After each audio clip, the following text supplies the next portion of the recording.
So it's just sort of a basic briefing. It's like for the last of the campaign also, it's different issues, sitting down, it's just the last of the questions. Okay. That's it.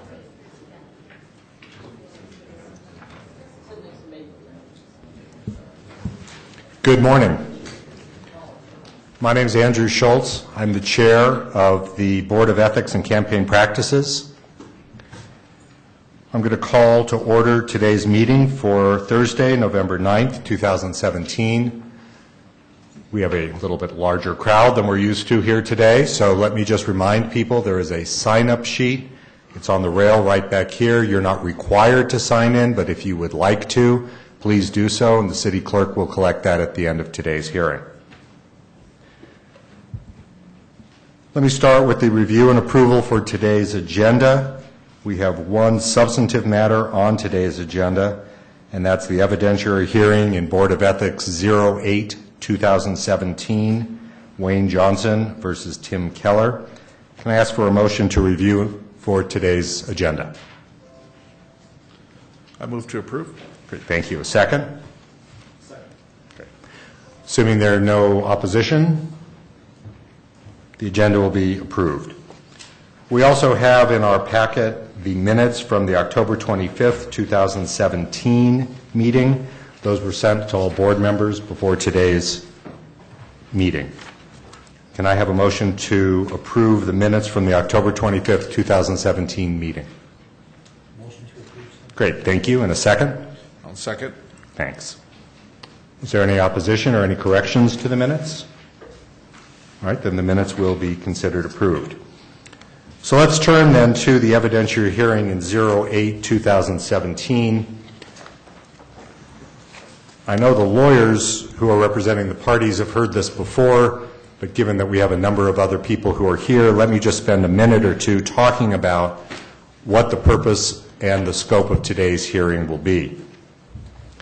The evidentiary hearing process is very specifically regulated by the board's rules and regulations, specifically Section 6, Article H. The purpose of today's hearing is to provide the parties with a full and fair hearing. That does not mean an unlimited hearing, and it does not mean an unlimited amount of time to plead their case. As chair, I am expressly authorized under the rules to impose reasonable limits on the number of witnesses and the nature and the length of the testimony and argument to be heard. And we're going to come back to that in just a minute. Let me talk a little bit about the nature of the evidence that the board can consider and that the parties can present. We are not constrained by the rules of evidence. I'll remind the lawyers about that, as last time we had an evidentiary hearing, there was a good deal of objections for things that I can't rule on. Just to make sure the lawyers remember that, I wore my blue suit, not a black robe. So, the only constraint that we have is that the evidence cannot be irrelevant, immaterial, or unduly repetitious. The evidence must have a direct and substantial bearing on the case. And again, that's consistent with the notion that the parties get a full and fair hearing, but not an unlimited one. Let me also remind the parties and the council about the nature of the board's powers that have been granted. We are a board of very limited and constrained powers. We can impose fines of no more than $500 for each violation of the election code that the board finds. We cannot remove a candidate from the ballot. We cannot rule on the validity or the constitutionality of any portion of the election code. So for today's hearing, on October 5th, 2017, I set out an order to both council regarding the conduct of today's hearing. I'm going to read the relevant portion of that because this is how we will proceed today. The evidentiary hearing shall be held for a total of 3 hours from 9 a.m. until noon on November 9th, 2017. The time shall be divided equally between complainant and respondent. During their allotted time, each party will be afforded an opportunity to make opening and closing statements and to present evidence in support of their respective positions in the form of witness testimony, documents, and recordings. Let me stress that means each side gets 90 minutes, no more, no less. As Mr. Urias will recall from our last hearing, if you are in mid-sentence and you hit your 90-minute mark, I will cut you off. It is up to each counsel to measure their own time. I will keep you informed as the hearing goes on. You are the judges of how you will spend that time. So, let me also remind both counsel, you have submitted a number of preliminary motions and matters. If you want to spend the time to argue those before us today, that's fine. That will cut against your time. We are here for 3 hours to hear this matter. You are the masters of how you will spend your time. So you can determine for us during your allotted time how you want to spend it and what you want us to decide. The order that we will follow is the order that is set out in our rules and regulations. The complainant will present his case first. The respondent will be afforded the opportunity to cross-examine each witness that is called. The board will also have the opportunity to ask questions of counsel and of any witnesses who are called to the stand.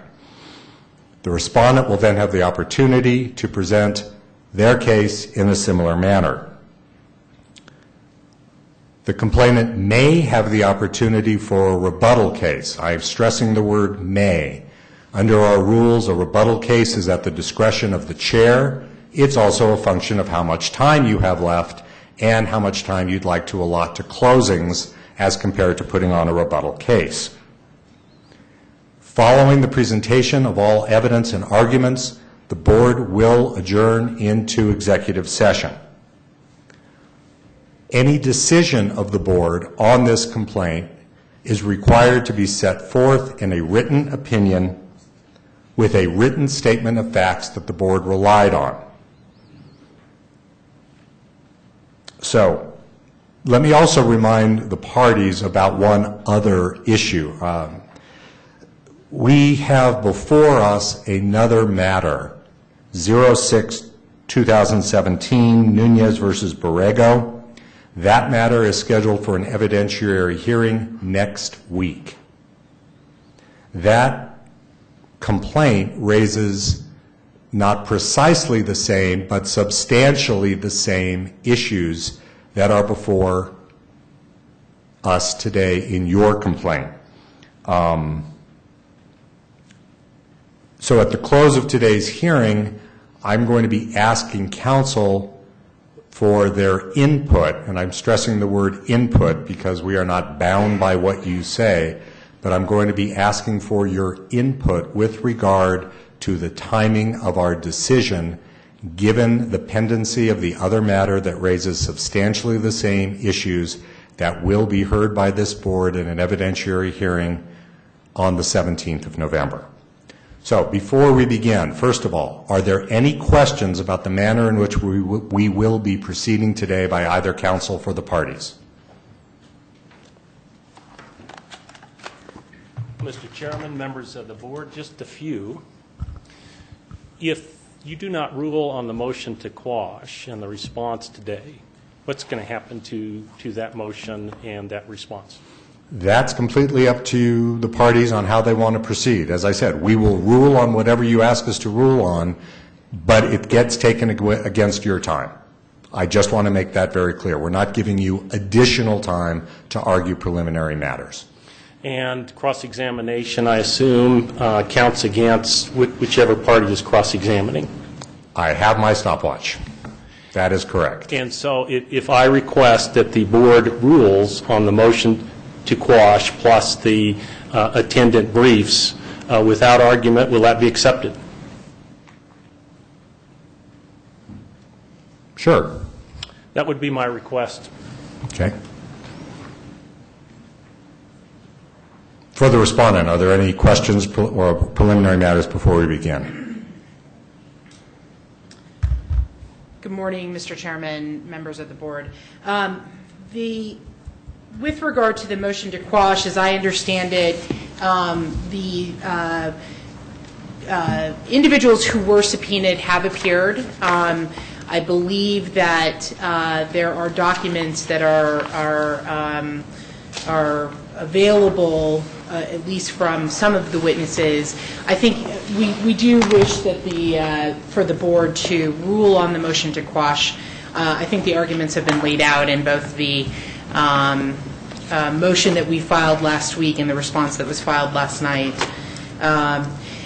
The other issue, there are two other issues that I wish to raise briefly. One is that Professor Christine Sierra, who was subpoenaed by the complainant, is present. My understanding from speaking with Professor Sierra is that she is scheduled to speak at a conference in El Paso and needs to travel today, and had requested that she be able to leave as quickly as possible. Can everyone hear me? Okay. I've never had trouble with people hearing me. The second issue that we wanted to raise is to make sure that in terms of the timing, that it's as we understand the board's order, the chairman's order, we each have 90 minutes, and that for every minute that one of us is speaking, that time is allocated against the person who's speaking, the party that is presenting. That's correct. Okay. Anything else? I don't think so. If All I right. can, just one moment.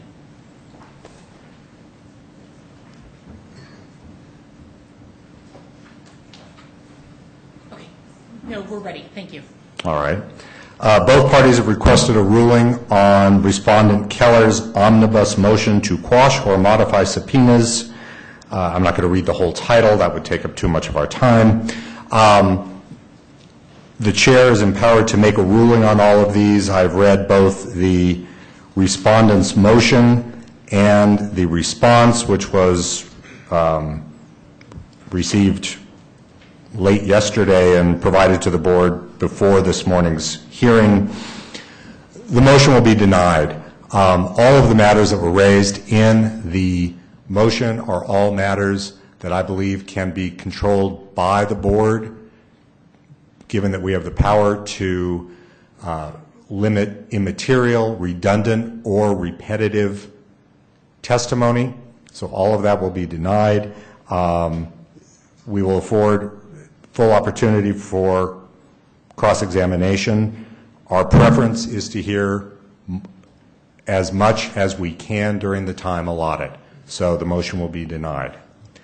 So up until now, no time has been charged to either party. Each side has 90 minutes beginning now. So for the complainant, Wayne Johnson, the floor is yours.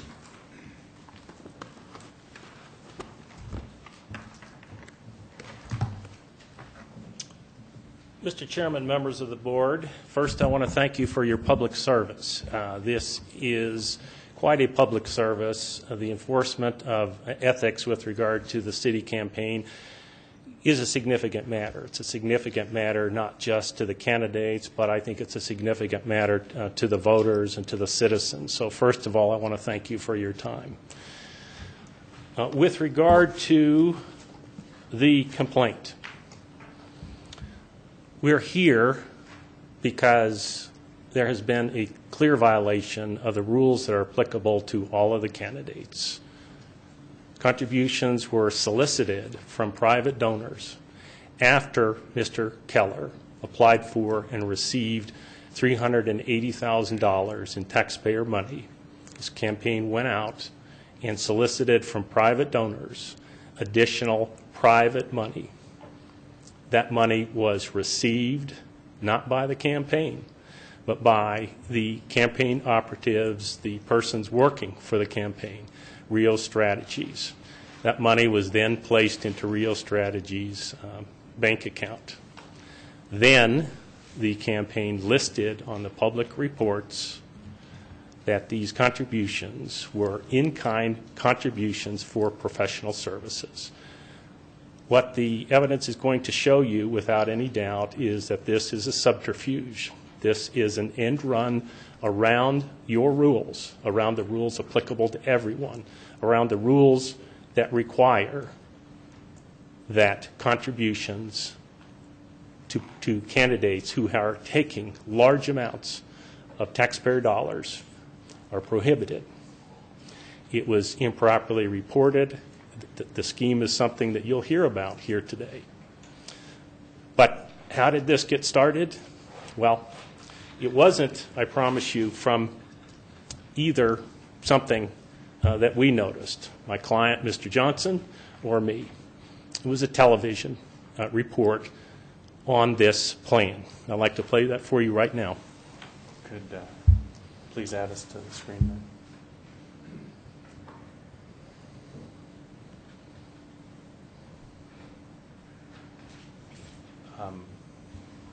Let's see.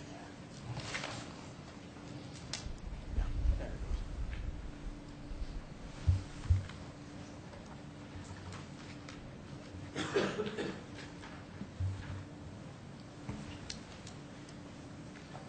In just less than a month, Albuquerque voters will choose a new mayor. But before that happens, our 4 Investigates team is combing through campaign finance reports and looking at who is bankrolling campaigns. Chris Ramirez has some questions for the only publicly financed campaign, Tim Keller's. And guys, in Albuquerque, mayoral candidates can run their campaigns in one of 2 ways. Method number 1 is the traditional way, where campaigns spend months asking anybody and everybody to donate. 7 out of the 8 mayoral candidates this year have gone that route. Tim Keller is the only candidate going the route of public financing. After a rigorous qualifying process, the city of Albuquerque gave him money, about $365,000 to run his campaign. The caveat: Keller cannot legally raise any more money for himself. But did he find an end around? To build a better city, we don't just need a mayor. We need a mission, we need a movement. Tim Keller's campaign so far has been clean. No mudslinging, no controversy. I'm running for mayor because I believe we can meet these challenges head on. As the only publicly financed candidate, there's no dark money. He's not beholden to anybody or any company. At least, that's the idea. When we combed through Keller's public finance reports, items stuck out. Dozens of individuals, many high-profile Democrats, have contributed thousands, and the campaign listed the donations as in-kind contributions. For example, former Lieutenant Governor Diane Dennis gave $1,000, and the campaign stated it was for professional services. State Senator Mimi Stewart donated $200 in professional services.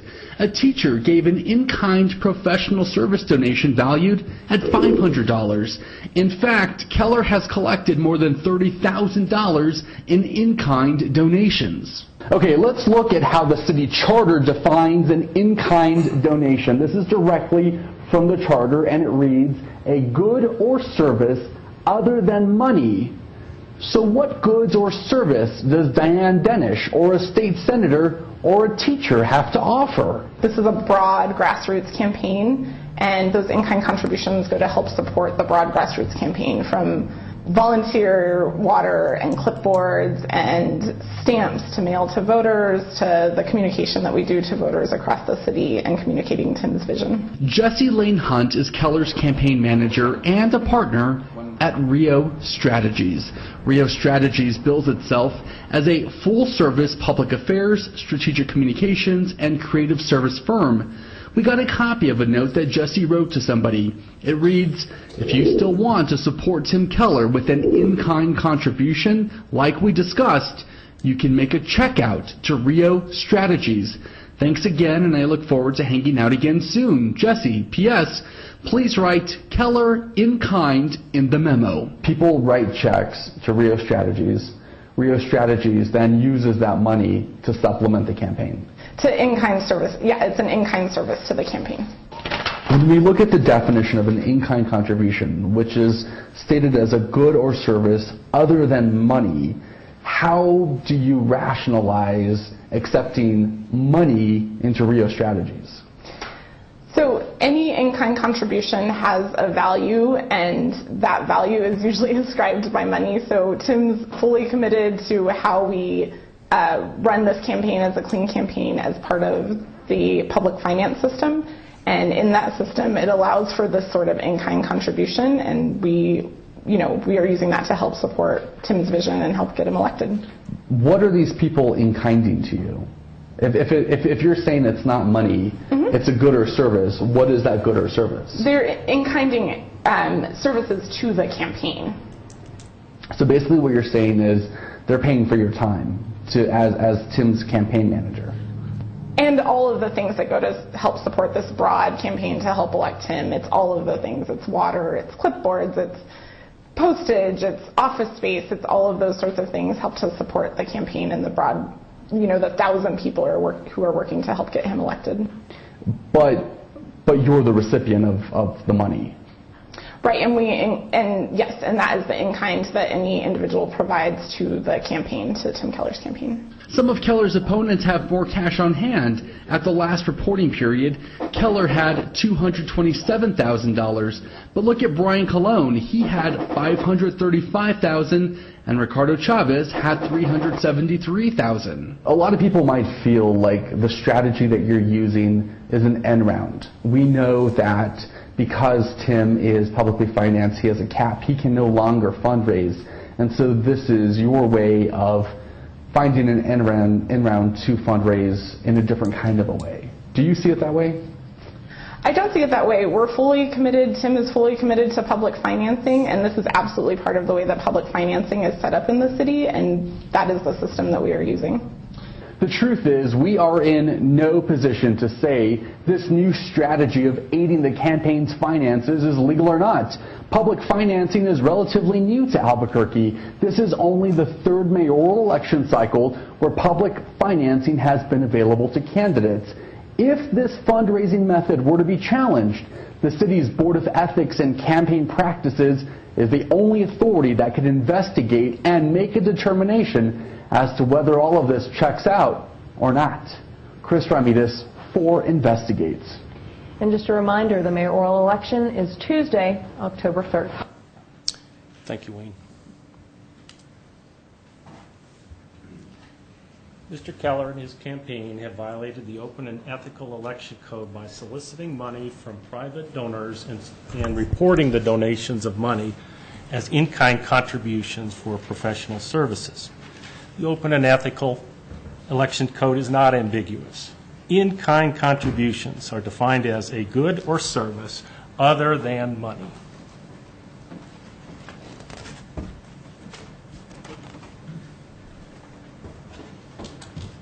That's it, and I believe, and at this point, let me hand out the exhibit books that we have prepared.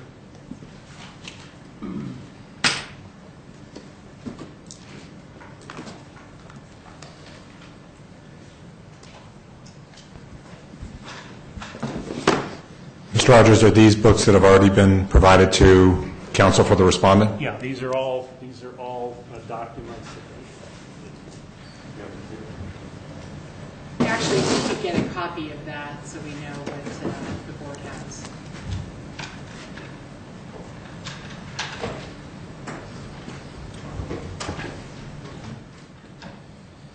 So, the Open and Ethical Elections Code is not ambiguous. In-kind contributions are a good or service other than money. I don't think this is difficult. This is what my case is about. Black and white. In-kind contributions is a good or service other than money. What happened in this case was Mr. Keller and his campaign have received over $500,000, over $500,000 in taxpayer money. To supplement that, they have solicited from private sources an additional $38,000 in cash. And then they listed the contributions from private donors who are not providing any professional services, not as cash donations to the campaign, but rather as in-kind donations for professional services. Money means money. There's no ambiguity about that. That's black and white. That's what New Mexico law says. A decision endorsing this chicanery before you would transform the charter rule that no in-kind money donations into exactly the opposite. It's okay for money donations.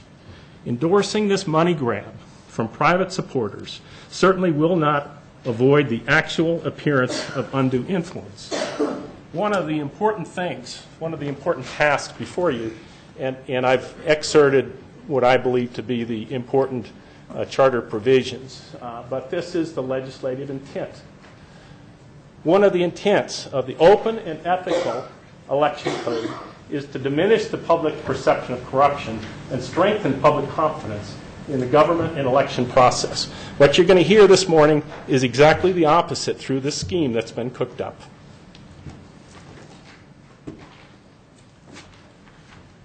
More than 51 persons were solicited.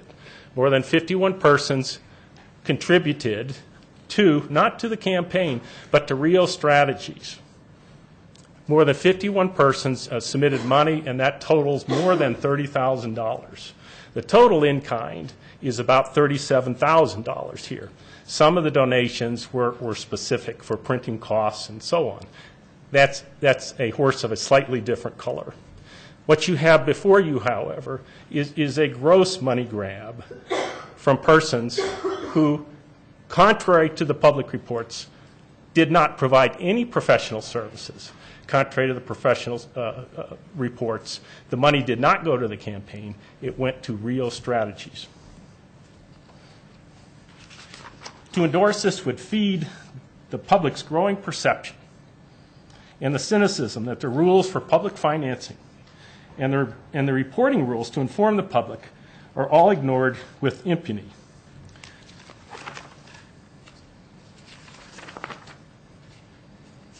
For these reasons, we are going to ask at the end of this that you make sure that there's no benefit from this scheme, that you make sure that an appropriate fine and a public reprimand is issued for this end around that has been designed to attract large dollars, more than $30,000, to this campaign from private sources. That's not what public funding was supposed to be about.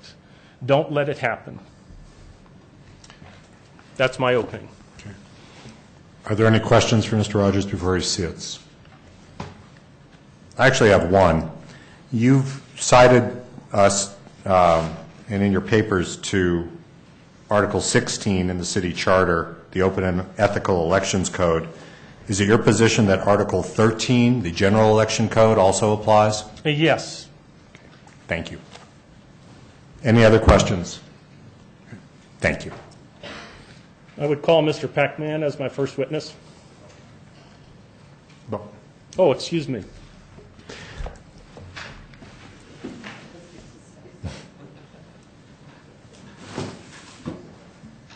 Sorry about that. That's not like you. Good morning, everyone.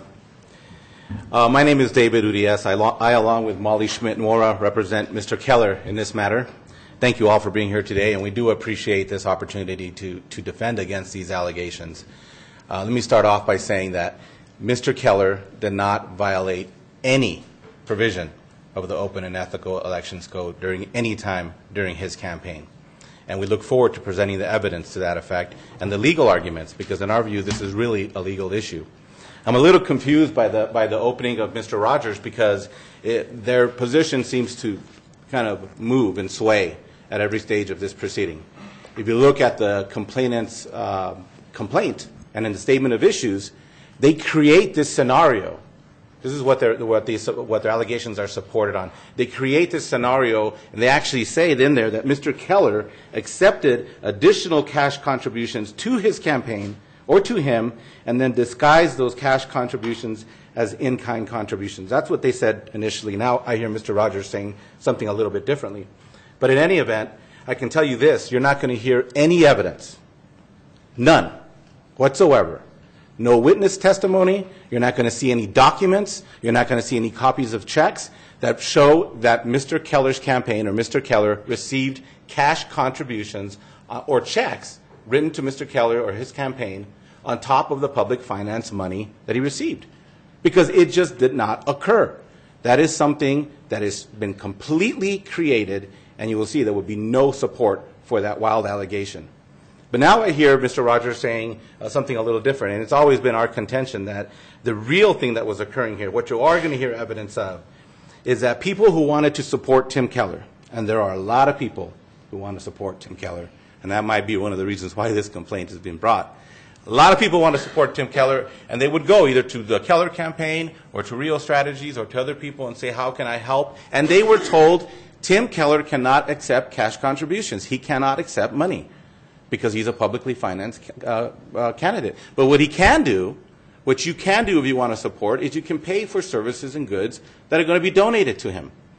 You can actually write a check to Rio Strategies, which is you're going to hear about them. They're a firm that provides campaign-related services, not just to the Keller campaign, but to a lot of campaigns and a lot of people running for public offices. This is what they do. They provide support for candidates. And these people who wanted to support Tim were told, you can write checks, but you have to make sure that they have in-kind on them, and you can pay for those services, and they will donate those services to Tim Keller. And there is nothing wrong with that. First of all, Mr. Rogers is right. The code says goods and services. That includes professional services. You're going to hear some testimony about that from people who actually know public finance law. And you can read the cases that we cited to in our brief and look at the codes in California and others who have gone a little step further and described further what in-kind contributions are. So the correct question then is whether that scenario where a supporter actually goes and pays a third-party vendor to provide a service or a good to a candidate, whether or not that's an in-kind contribution. And you're going to find that it is. The complainant cites to absolutely no cases, nothing in their legal briefs, no legal authority. No, they don't cite to another code from another jurisdiction that describes this or says it's unlawful. They can't do it because it doesn't exist. Now, in our legal brief, we provided you some examples, some cases from Washington, some cases from Texas, some cases from California, and those have to do with, really what have to do with, when a donor pays a third party to provide a service or a good, does that have to be reported? And they all say yes. They all come down on the side of Tim Keller in this case. They all say that can occur so long as it is reported as an in-kind contribution and it doesn't exceed the cap on that. And there's no question here that the in-kind contributions that were provided to the Keller campaign did not exceed the cap. There's just no question because they were very careful about making sure that it did not. And they kept an accurate and transparent process available to the public. Nobody discovered anything here. There was no moment of aha, digging through documents and pulling them out. And Mr. Rogers just admitted that. They didn't discover this. And neither did Chris Ramirez from 4KOB. He didn't discover this. He didn't go out and find some treasure trove that was hidden by the Keller campaign. This was all publicly reported, correctly and accurately, and as provided by the code. And we point this out in our brief. Section 6F of the code actually contemplates this situation, where somebody pays a third party to provide a service, or an employee is providing a service to a campaign. If somebody's paying for that, that person who's paying for it is providing an in-kind contribution. That's what the code contemplates, this very scenario. And that's what the other jurisdictions have said as well. So when we look at this through the correct factual lens and the correct legal perspective, it is clear that this is completely okay in the code.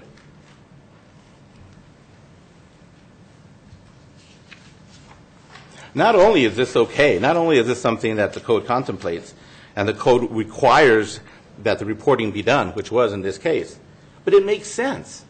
This kind of system makes sense, and actually it's the best way to do it, if you think about it, and you're going to hear people talk about this. Because there's no doubt that candidates can receive in-kind donations of goods and services.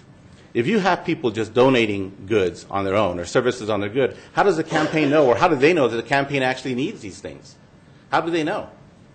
They would have no idea. Campaigns will be flooded with services they don't need or goods they don't need. In this case, the third-party vendor makes that determination. That's part of the services they're providing. They're making sure that those goods and services, copying services, professional services, these are all things that the campaign actually needs and could use. So it's a very efficient process.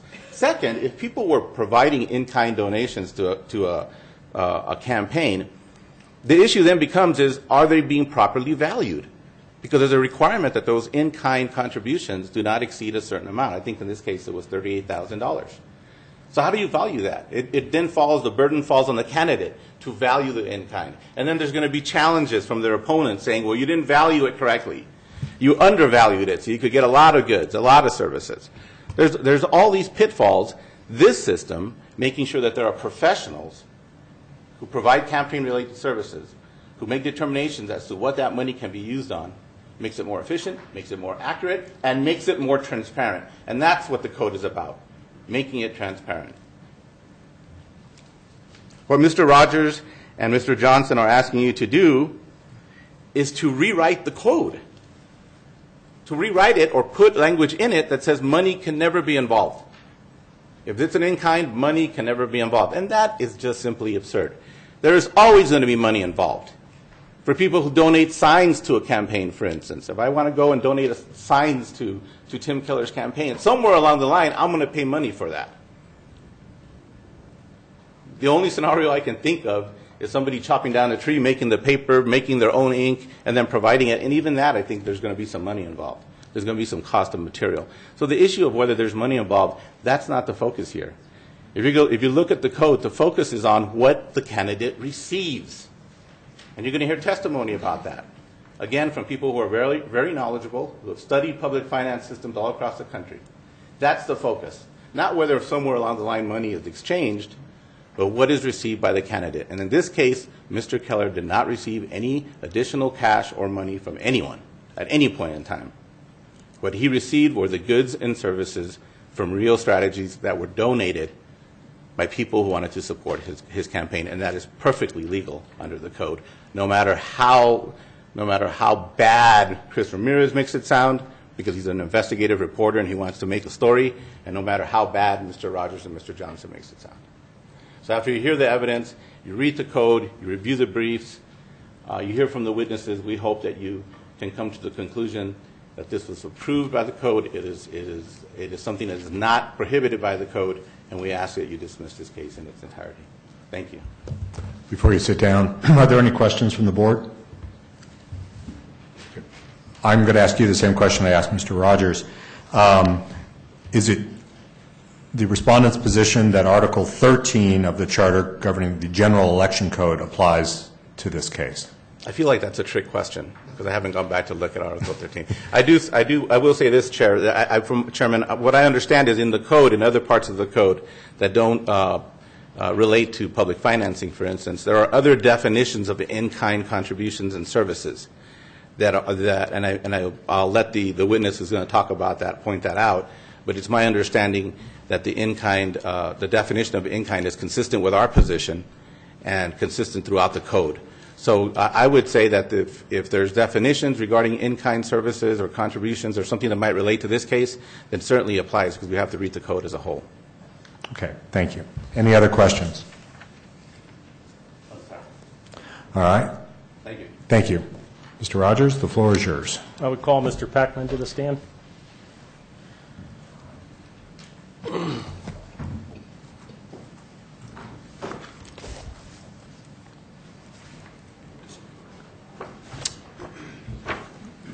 And let me ask the city clerk for a quick question.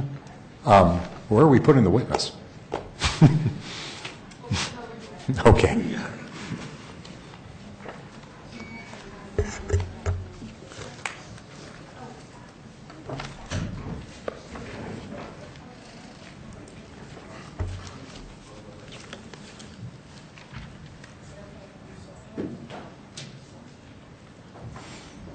And while we're getting organized, let me tell council that after opening statements, the complainant has 75 minutes remaining and the respondent has 80 minutes remaining. And by the way, Mr. Rogers, none of this time is getting charged to you while we get set up here. Thank you.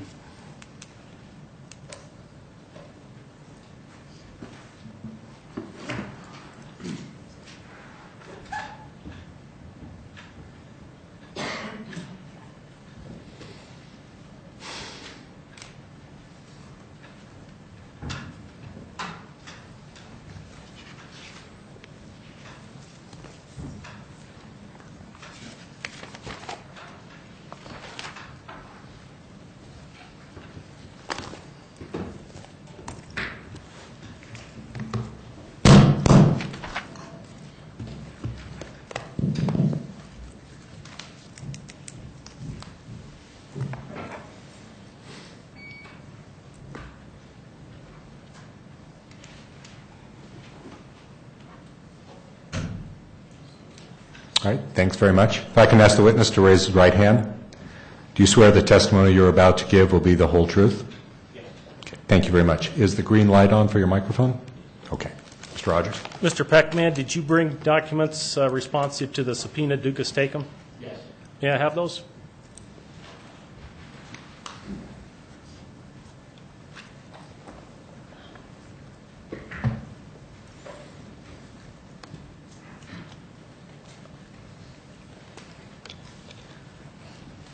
Did you supply all of the documents requested in the subpoena?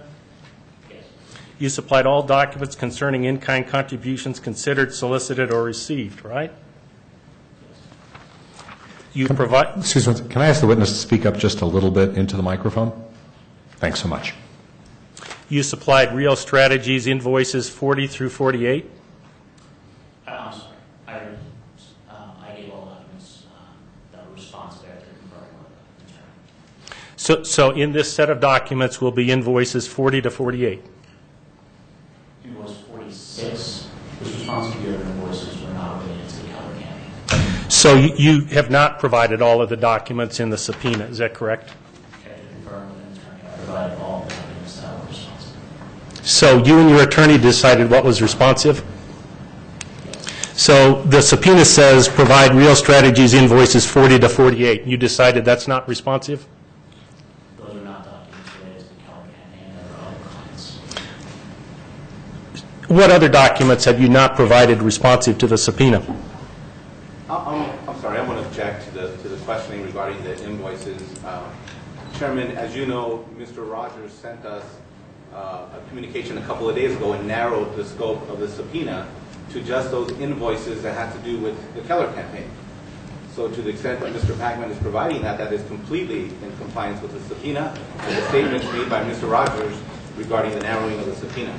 Well, let me make one point very clear. I unfortunately got put on an email loop for communications between counsel, and after receiving roughly 10 to 15 emails per hour, I specifically asked all counsel to delete me from their email lists. I did not read any of those emails. I consider them all to be improper ex parte communications. I'm not aware of any agreement between counsel. That's between the two of you. Communicating with me outside of the bounds of this hearing simply is not proper. So with that in mind, you can have an objection, and if that's what I'll rule on. But if it has to do with an agreement to which I supposedly was a party to, that simply is not correct. And it's not. It has nothing to do with any communication that you might have been a party to, Mr. Chairman. It has to do with the emails that were sent to us from Mr. Rogers narrowing the subpoena in response to our motion to quash. So when we asked you earlier to rule on the motion to quash, we are considering that to be on the narrowed issues that Mr. Rogers provided to us. And I don't know if you want to ask Mr. Rogers about whether he agreed to narrow the subpoena to the issues related to the Keller campaign, or if he's keeping it as broad as what he initially provided. What I would like to ask is this time coming out of my time? Gentlemen, you're both extremely experienced attorneys. You know the way clocks work. Every time you speak, it's your time. Every time the other side speaks, it's their time. Here is what I'm going to rule. As I told you at the very beginning, we are not operating under the rules of evidence. The constraint that is on both sides under our rules is that I am permitted to not allow irrelevant, immaterial, or unduly repetitious evidence. Mr. Rogers, I'm going to give you a little bit of leeway to explore this with this witness a little further. Again, this is your time, but I will impose the restraint that this is becoming unduly repetitious, and I will ask you to move along. But I will give you a little leeway to move forward with this line of questioning. Mr. Chair, if I may just make one final comment, and I don't mean to interrupt any of the examination. The reason that I raised the objection to the subpoena issue is because, as you recall, at the last hearing that we had for a different client, the board asked the city attorney to then enforce the subpoena through a district court action. And I'm just trying to make the record here to make clear that there were agreements between the parties and the council regarding the narrowing of the subpoena, and I just don't want that to be an issue later for Mr. Packman or his counsel. Thank you. So noted. Mr. Rogers, the floor is yours. Yep. So the record's clear. The proposal was a proposal that was not accepted. No documents were supplied. No narrowing was agreed upon. So let me proceed. So who's your attorney, Mr. Packman? Mr. Harrigan. And what firm is he with? Associated Gems. And so invoices 40 through 48 are not in the documents here because you and your attorney decided they're not relevant, correct? They are not in the documents. What other documents are not relevant that you decided not to produce, called for in the subpoena duca stacum, sir? I think we reproduced all the relevant responsive documents. Okay. So in your documents will be any correspondence, emails, or documents received concerning any approval, precedent, advisory opinion, or justification for reporting of the donations as in-kind donations for professional services. Is that correct? Yes. It'll include any correspondence, emails, documents, or any type or form concerning, evidencing, detailing, establishing, or explaining the professional services referenced in the reports filed by the Keller campaign for all of the in-kind donations, right? Yes. Are your copies of the in-kind checks in this set of documents? No. And why not? I believe they were either produced elsewhere or not responsive to specific. Who produced them elsewhere? I believe they would be offered. Did every last person who sent you a check, did they write in kind on the check? To my recollection, I believe so. Did you look at all 51? I believe so. So you looked at all 51 checks for in-kind services, and each one printed in-kind or Keller in-kind on them, right? I believe so. And those checks were deposited in Rio Strategies bank account, right? Yes. And what happened then? Then at some point you prepared a document and you sent it to Mr. Keller, the campaign, right? Invoice 46? Invoice 46 reflects goods and services provided to the campaign. And that was, for what reason was invoice 46 prepared? Individuals were paying Rio Strategies for in-kind goods and services to be given to the campaign. And invoice 46 was sent to the Keller campaign, correct? And if you look in your notebook, invoice 46 is Exhibit C.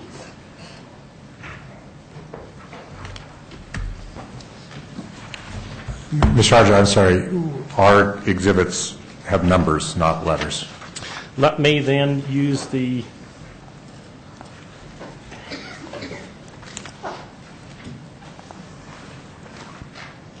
with some help. Is there a button here I need to press? Oh, it's not. Okay. This is invoice 46 that you sent. Again, Mr. I'm sorry, which exhibit is this in our notebook? This is the respondents. I don't think it's in your notebook. Oh. This is respondents Exhibit C.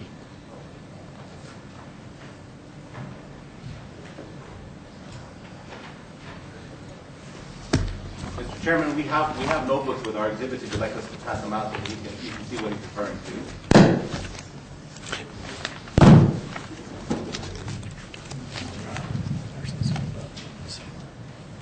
To make it clear.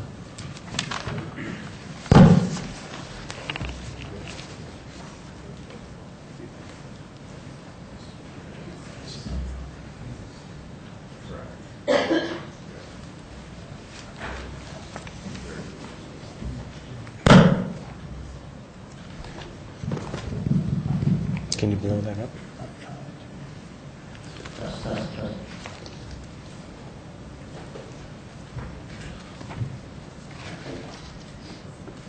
Mr. Chairman, would you like to pass out the exhibits, the respondents, actually?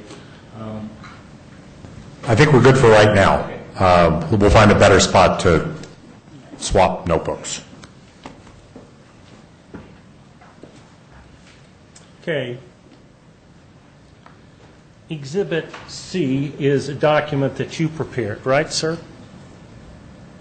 Which document are you referring to? Exhibit C, invoice 46. Is this the document you're referring to? Yes, Exhibit C, invoice 46, right? Yes. When did you prepare that? It's dated August 1, 2017. Is that the date it was prepared? It was the date the invoice was began. What do you mean began?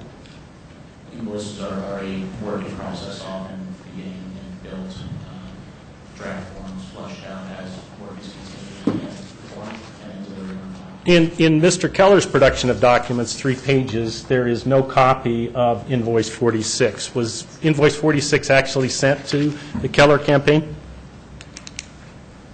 I believe so. When was it sent?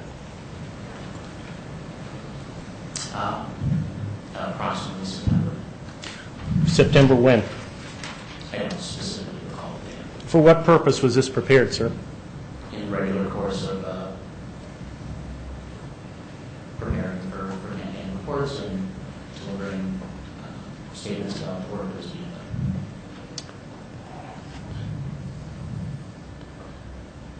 Has your bank statements, Real Strategies, ever been provided to Mr. Keller for his review? No. Has he ever asked to review any Real Strategies bank statement? Not to my knowledge. Has anyone ever looked to determine what checks have been received by Real Strategies to benefit Mr. Keller's campaign? Yes, we had a full tracking system in place. You, sir, have done that? Yes, we had trackers. Who from the Keller campaign has reviewed your bank statements to determine what checks have been received by persons contributing to the Keller campaign? Can you rephrase the question, please? Yes. No one from the Keller campaign has ever reviewed your bank statements to determine who actually has contributed to the Keller campaign with Real Strategies' name on the check, correct? That is correct. What happens to a check at Real Strategies if it doesn't say Keller in kind, if it just says Real Strategies?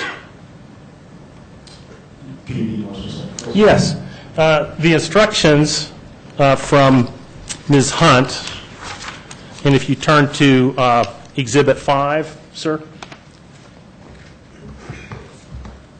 That's it. These were standard instructions that were given to potential donors, correct? Okay. Who's the we? It says, if you still want to support Tim Keller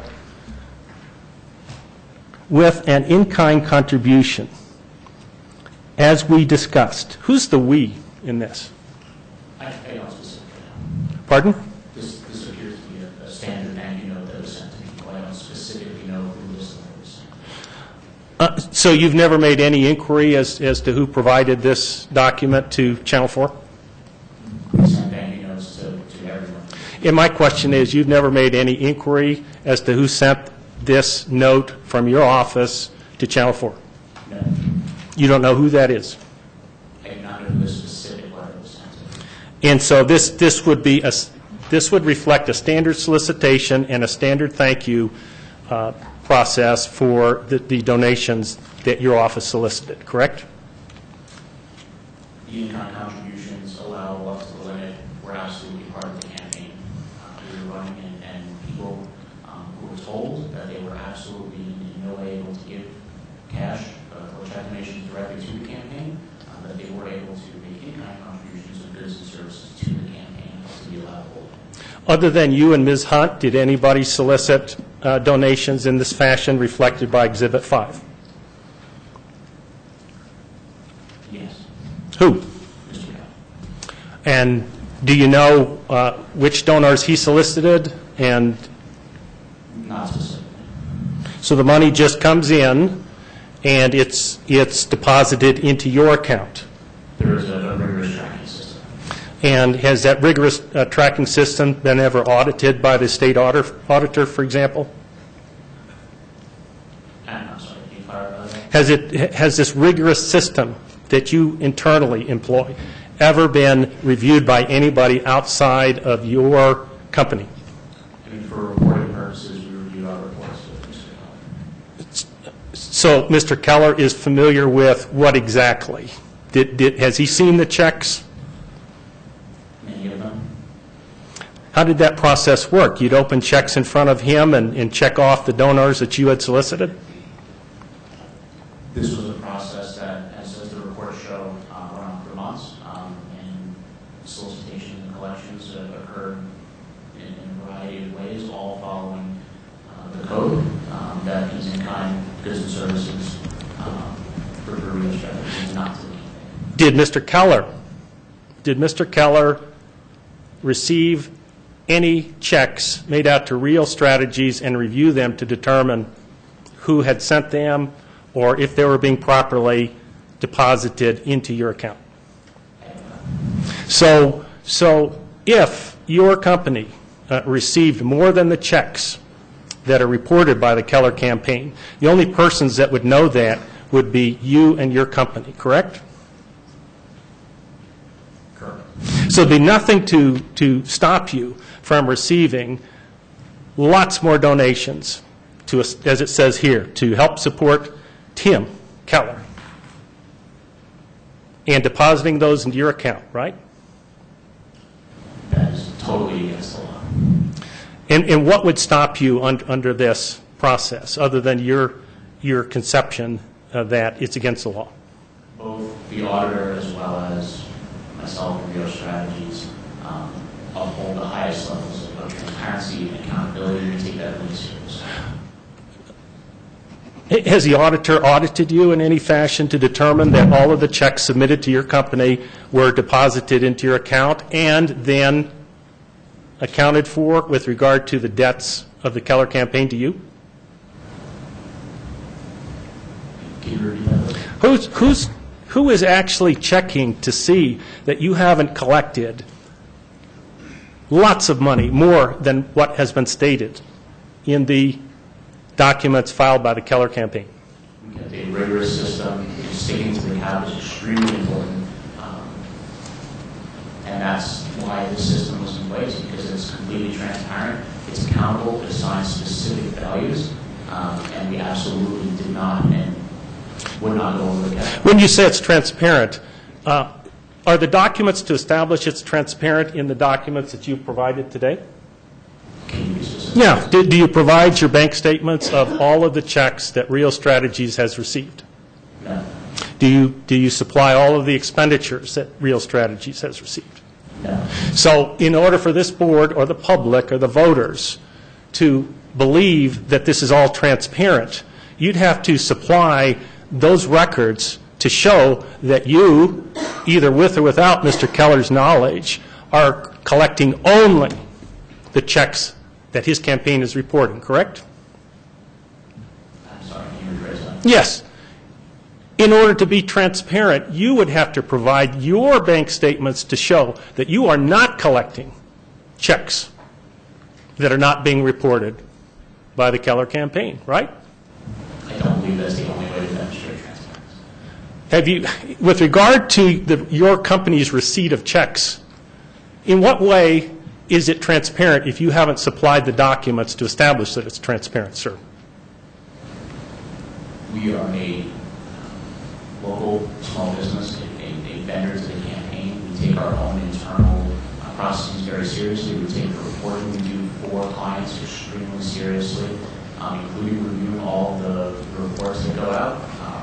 As I mentioned, this is not only for Mr. Keller, but for ourselves, an extremely important part of the process.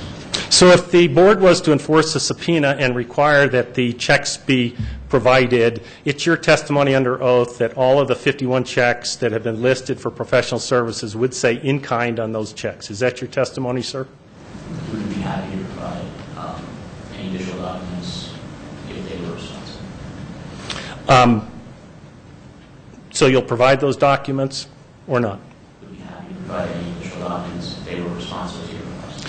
Is that a trick answer? Are you going to supply the documents that will show those checks were labeled in kind, or are you not going to supply those documents? If you were requesting to, yes. I'm requesting. Will you do that? I'm not sure I understand the question. I'm not an attorney. I'm not sure what Right, process you're right. referring to. In the history of politics and political operatives, is there any sort of suggestion that politicians or political operatives have taken money that they're not entitled to, sir? In the history of politics, yes. Okay. So let's just say you made a mistake, that someone submitted a check to Real Strategies that they intended to benefit the Keller campaign, and you didn't get it right. The only way to know that would be to look at your bank statements and the records that would establish that you have properly told the Keller campaign about all of these checks that you received, right?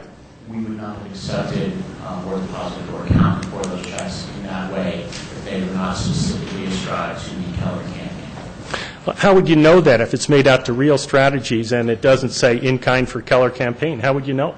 We would not have accepted that for this purpose. And the way we'd know that is if you had complied with the subpoena and provided these documents, correct? We would not have accepted any checks. Okay. Well, I'm going to reserve my request that the subpoena be enforced to the end of the proceeding, but I do not want it waived or otherwise construed as something that's unimportant. Mr. Pacman, do you attend the training sessions for candidates and treasurers? I do not believe I was in all of them. I was in many of them. So you're familiar with the rules? I have read the rules. Pardon? I have read the rules. Okay. So one of the rules is that all contributions of money received for the benefit of the candidate's campaign shall be deposited in the campaign's bank account, right? Money to the campaign. All contributions of monies received for the benefit of the candidate's campaign or the Measure Finance Committee shall be deposited in that campaign. You're familiar with that obligation, right?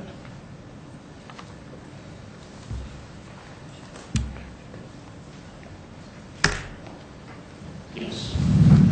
And here, when people send checks to Real Strategies, as it says right here in Ms. Hunt's note, if you want to help Tim, if you want to help the Tim Keller campaign, send us a check. You're depositing those monies in an account separate from the campaign account, right? Those monies were not for the campaign. They paid for Real Strategy services and were in-kind donations to the campaign. Were they for the benefit of Mr. Keller? They were in-kind services paid to Real Strategies for our services, just as if someone had paid for signs or paid for other items. They were services that were in-kind contributions to the campaign. At no time did the campaign take cash or checks or any other money following the seed money period.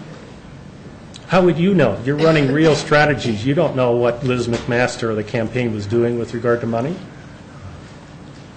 Let me strike that. Am I reading this correctly? All contributions of money received for the benefit of the candidate's campaign shall be deposited in that account, and all disbursements shall be made from that account. Excuse me one second. Mr. Urias? I'm going to object, Chairman. I know that you don't necessarily like the objections, but these are legal arguments from a part of the finance law that have nothing to do with in-kind contributions. Mr. Urias, Oh, sorry. I'm sorry. Can you ask everyone to stand to Yes, excuse me one second. The city clerk has asked that everyone who stands to speak please come to a microphone, because otherwise the entire room can't hear. And the recording won't pick it up. Chairman, So, sorry to interrupt. Chairman, the objection was to the fact that this is a question. These are questions really pertaining to the legal arguments and the public finance laws. Mr. Packman is not a lawyer. He's got a lawyer here, but he's not a lawyer. The sections that are being cited to have nothing to do with in-kind contributions. They have to do with money coming into the campaign, like the public finance money itself coming into the campaign. This is confusing for the witness. This is prejudicial to the respondent because it seems to be basing a record or creating a record that doesn't make any sense because this is not relevant to the issues that are before the board. So we would object to the line of questioning to the extent that Mr. Packman is not a lawyer and to the extent that this has nothing to do with in-kind contributions. And I believe Mr. Packman has already answered the question at least 4 times regarding what he believes that provision to be stating. All right, I'm not going to call for a response. Again, my powers, great as they may be, are limited to irrelevant, immaterial, or unduly repetitious evidence. Is it one of those 3 things, Mr. Reyes? Because otherwise I'd like to move along. It's all 3 of those things, Mr. Chairman, all 3 of those things. It's immaterial, it's repetitious. He's asked the same question at least 6 or 7 times, and Mr. Packman has answered the question, I think correctly, that this pertains to money going to the Keller campaign and not to Real Strategies for in-kind contributions. Well, I'll overrule the objection, but as a gentle reminder, so far we are into 21 minutes with this witness, Mr. Rogers. Again, the floor is yours. You can spend your time as you wish, but with that objection in mind, I'll ask you to continue. You don't have access to the Keller campaign bank account, do you? I do. You have access to the Keller campaign bank account? Yes, I am a signer on that account. And that's Excuse me one second. Is your microphone on? It's on. Is it close enough? Is this one, I guess I shouldn't split the difference here. Yeah. Okay. Real Strategies has a separate bank account for in-kind checks, correct? I'm sorry, can you clarify that? You received in-kind checks responsive to your solicitation, and you deposited those into a Real Strategies bank account, didn't you? That's correct, because they were payments to Rio Strategies, not money to the campaign. Right. Let's go back to Exhibit C just for a minute, the invoice that you prepared.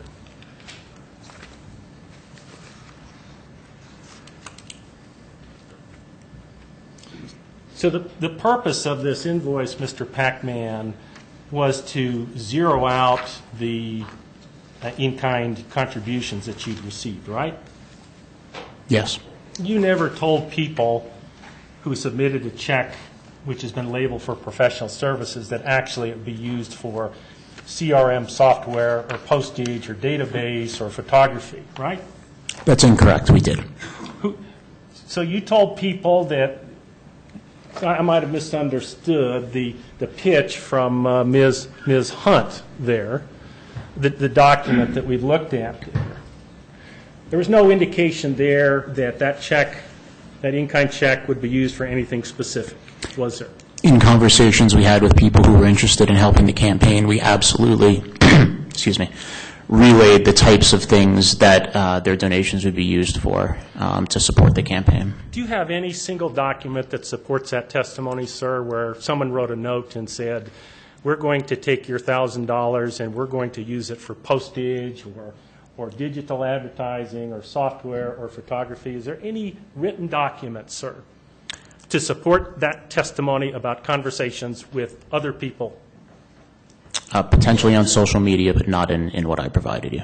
Did you supply your social media comments in response to the subpoena duces tecum for such documents? My own personal comments, no. They would have been, as I mentioned, this was not a secret. There was no nefarious plan here. This was something the campaign was talking to people about because it's part of the public finance law.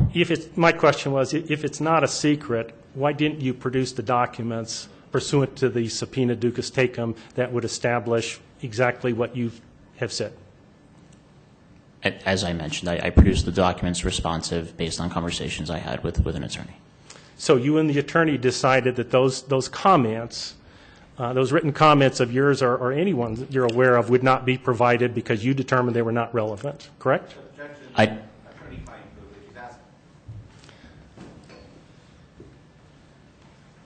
think Mr. Rogers knows the rules about attorney-client privilege. I think he's asking him exactly what him and his lawyer talked about, and I think, and I'm not sure where Mr. Harrigan is, but this is obviously attorney-client privilege, and I'm not really comfortable with him answering those questions. So to the extent that we can, we would ask that Mr. Packman not answer that question. This is what I'm going to suggest. Again, the rules of evidence don't specifically apply. Mr. Rogers, I think you've made your point on this, so I'm going to suggest that you move along. One last question about invoice 46. On this invoice that you prepared, and this was a document that was supplied to the board on September 15th. This was attached to the first response. It's in your evidence book, the September 15th response. This was supplied for the purpose of indicating that all of these in-kind contributions had been used for these items listed, correct? Yes, this is an accounting of the in-kind services that were paid to Rio and given to the campaign. And there is no listing here whatsoever of payments to your firm for professional services, correct? The document lists all of the items that were used. And so none of the money was used to pay for professional services? Well, the professional service was helping the campaign decide which of these things and when they were needed and how to deploy them. Well, if all of the money was used for these items here, there's no money left to pay you to decide how to allocate the money, correct? I believe it's all sort of one and the same. Sir, agree with me, or tell me what I'm missing, because my eyesight may not be that well. This document accounts for all of the in-kind contributions, and there is no listing for professional services for your firm or for anyone, correct? Part of the cost of all of these are acquiring, deploying, and dealing with all of these as well. So is there additional amounts that are going to be listed or have accrued on top of this accounting for all of the dollars? As the publicly available reports show, Rio Strategies has been paid for a variety of the services and items and goods throughout the campaign. And on this accounting, sir, and I'll move on, there's nothing here to indicate payment for personal services, correct? As I've said, the researching, deploying, acquiring all of these things is part and parcel of all of those services as well. Even though it's not listed? Yes. Okay. So the report which says the in-kind donation was for personal services, there's no document to reflect that anywhere in your records, correct? I disagree with that characterization. Where's the document? And as I just mentioned. So the document reflecting that those checks, which were listed as paying for professional services, are supported and established by Exhibit C, Invoice 46, which does not list anything for professional services. Is that correct? This document accounts for all of the services that were in-kinded by individuals to the Tim Keller campaign.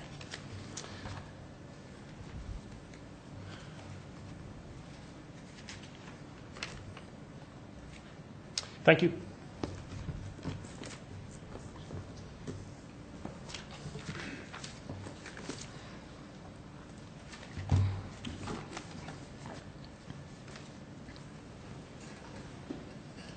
Cross-examination for this witness. Yes, thank you, Mr. Chairman. Good morning, Mr. Packman. Good morning. Mr. Packman, you are a partner of Rio Strategies, is that correct? Yes. Okay, and that's Rio Strategies, LLC? Yes. All right. And what else do you do other than the work that you do with Rio Strategies? I have a number of community positions. I'm the chair of the Bernalillo County Code of Conduct Review Board, which is the comparable board to this board at the county level. I've served in that position since 2012. I am also the vice president of the Albuquerque Preschool Cooperative, where one of my sons attends. Okay. And then you do your work with Real Strategies as well? That's correct. All right. And how long has Real Strategies been in existence? We opened under a different name, Full Arsenal Strategies, in 2015, but other than a name change since 2015. So Real Strategies is a company that has existed since 2015? Yes. And when were you retained or hired by the Keller campaign to provide campaign-related services? At the beginning of this year. About 2 years after Real Strategies came into existence? Yes. And is Tim Keller the only client that you have? No. What else? Who else does Real Strategies, or what kind of offices do they provide services for? Or what kind of campaigns, I should say? Sure. We've worked with dozens of political candidates, advocacy organizations, labor unions, school districts, all sorts of folks in New Mexico and outside of New Mexico. Let me ask you a little bit about the work that you've done for the Keller campaign. And I think we've talked a little bit about it, and I want to go back to that invoice that Mr. Rogers was talking so much about. With regard to the goods that are provided there or noted there and the amount of money, was the purpose of those invoices to provide the Keller campaign a clear indication of what money was being spent on for the services and goods that were being donated to the campaign? Yes. And I think you answered the question, but I want to make it clear. Your testimony is that money and the accounting of that money and the reporting of that money included both the goods themselves and the services associated with determining what goods would be provided to the campaign. Is that right? That's correct. All right. And so you were able to give Mr. Keller a very clear accounting of how much money was being spent on these goods and services that were being donated to him? Yes. And was the purpose of that to make sure that Mr. Keller's campaign kept within the confines of the law and kept the in-kind contributions to less than $38,000? Absolutely. Did you at any time ever try to hide any of this information, either in public finance reports or invoices that you provided to Mr. Keller? Was there ever an attempt by Real Strategies to not disclose information to the Keller campaign? No.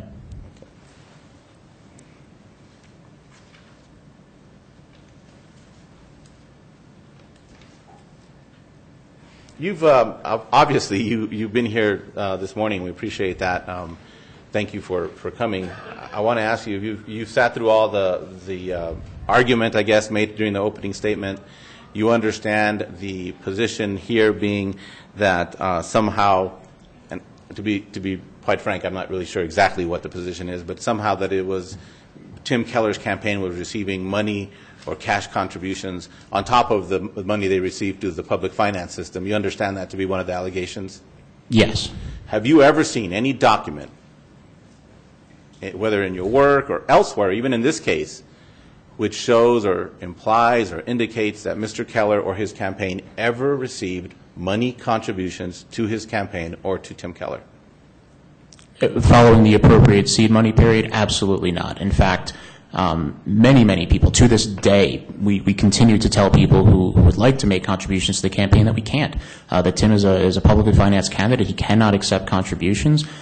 There is no in-kind contribution allowed in the runoff election. You know, we essentially hit the cap in the previous election.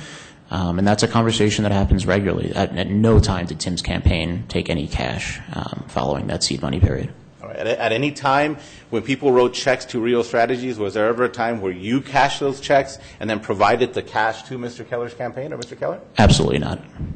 Was there ever a time that you signed off on the checks and wrote them, you know, kind of on the back and signed them off to the Tim Keller campaign and passed those checks themselves directly to Tim Keller? No. I think I understood your testimony that you took those checks from donors who wanted to provide an in-kind donation, and you used that money in order to buy the goods and to provide the services that would get those goods to Mr. Keller. Is that right? Yes.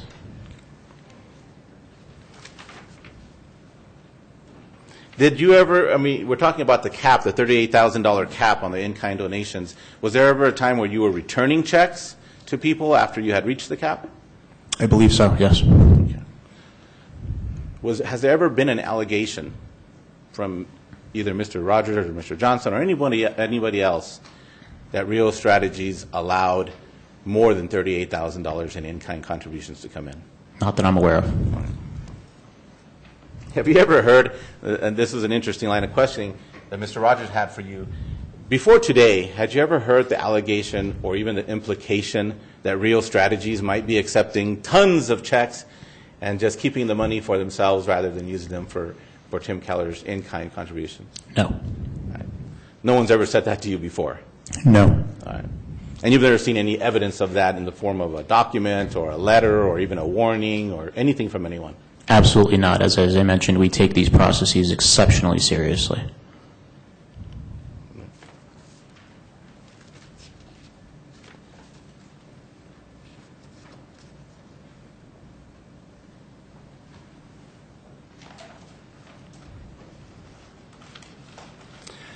We were talking about the checks that were provided to Rio Strategies. I think you said you believe, you're not sure, but you believe all of them might have said in-kind on there on the memo line. Why were people told to put in-kind on the checks? So we could keep an accurate accounting of the services to be provided to the Keller campaign. Okay. And did that system work? Yes. Do you think the system that where somebody is paying a third-party vendor, you, Rio Strategies, to then contribute goods and services, or paying for those goods and services, do you think that works in the public finance system? I know you've had some experience with that in your experiences with the Board of Ethics for the county and other things that you've done. Why is that system, or do you think that system is a good system and a transparent system? Absolutely. I think it's frankly, the most accountable system and the most accurate system. As was previously mentioned, in-kind contributions could come in lots of different forms, but knowing that there's that cap and that you want to have the best accountability and reporting of those contributions, being able to assign specific value to the services that were being provided, I think is really important. It just keeps it really clean. I want to ask you, I think Mr. Rogers has already asked you about the invoice and the campaign finance reports, which were, to your knowledge, all accurate and correct. Yes. I want to ask you about I think it is Exhibit F to Keller's, I'm sorry, no, those are the checks. Let me find the correct exhibit here. You have that notebook in front of you, the respondent's notebook? Okay. I think this is Exhibit E. This is an email between a campaign auditor and Diane Gibson. I'm not sure I have that. I have the Johnson exhibit book. All right, let me get you a copy of that. And actually, do we pass them out? Mr. Uris, we don't have a copy of your notebooks. We'll pass out the notebooks now since we're getting to that point.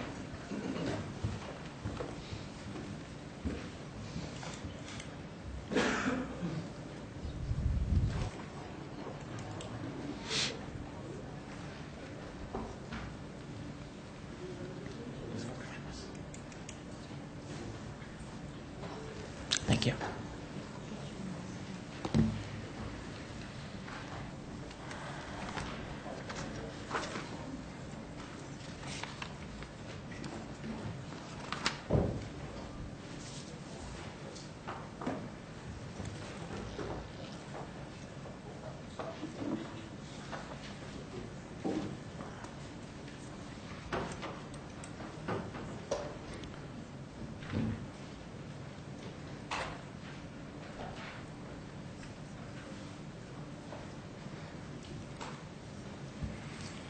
Do you have that notebook in front of you?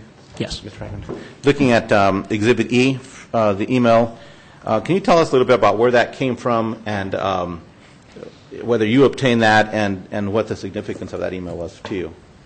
Yes, it's an email that is a communication between City Councilor Diane Gibson and the City Auditor, Mr. Grisham, about in-kind contributions and a question that the City Councilor asked regarding paying a third-party vendor to purchase signs for the campaign, and the city auditor agrees that that kind of system is within the boundaries of the code.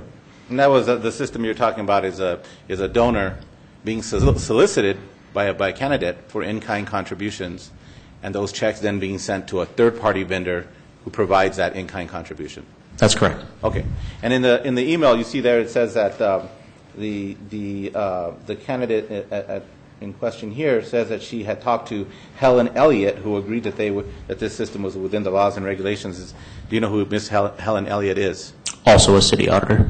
Okay, so there was you had an email from a city auditor, and then you're not, and I want to ask you this, you're not saying that you relied on this before you began working for the Keller campaign, correct? No. Okay. When did you get this, and why did you get this?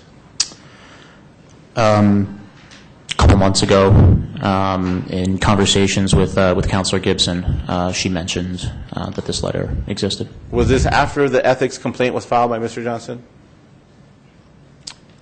Probably. Okay. And did you obtain this information because you wanted to go out and see whether or not this system had been approved of before, or at least there was some indication that it was legal? Yes. Why hadn't you asked for? Well, actually, Mr. Rogers asked you whether or not you had requested an advisory opinion before accepting these in-kind contributions, but you're not the campaign, correct? No. Okay. And did you have any question when you began this process as to whether it was valid within the code? No, the code seems fairly straightforward. And so these emails just kind of confirmed your understanding of the way that third-party vendors being paid for services or goods that had to be reported as in-kind contributions. Yes.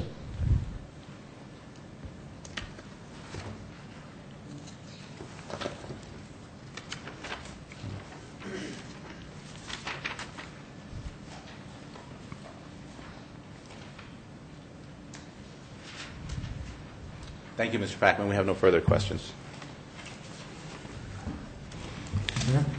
Any further questions of this witness? Yes. Mr. Chairman, briefly.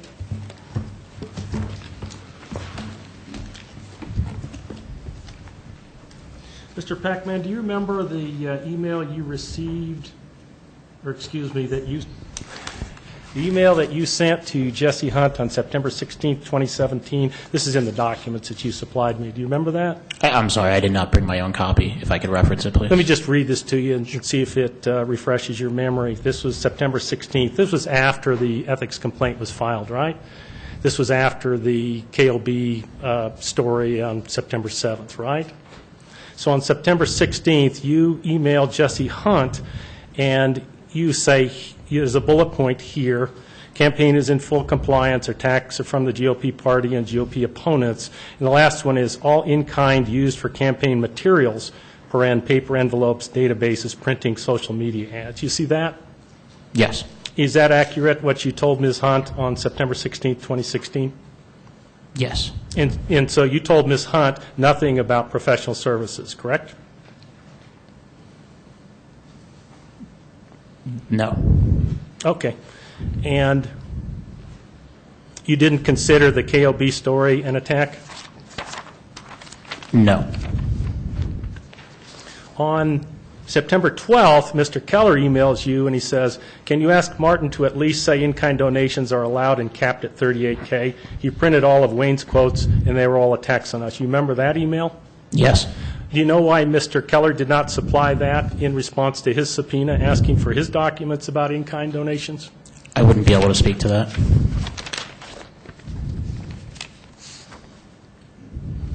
You remember the email from Dan McKay on September 9th, 2017, when you were trying to get Mr. McKay to suggest that these in-kind donations were what Barry was doing in 2009. Do you remember what Mr. McKay told you?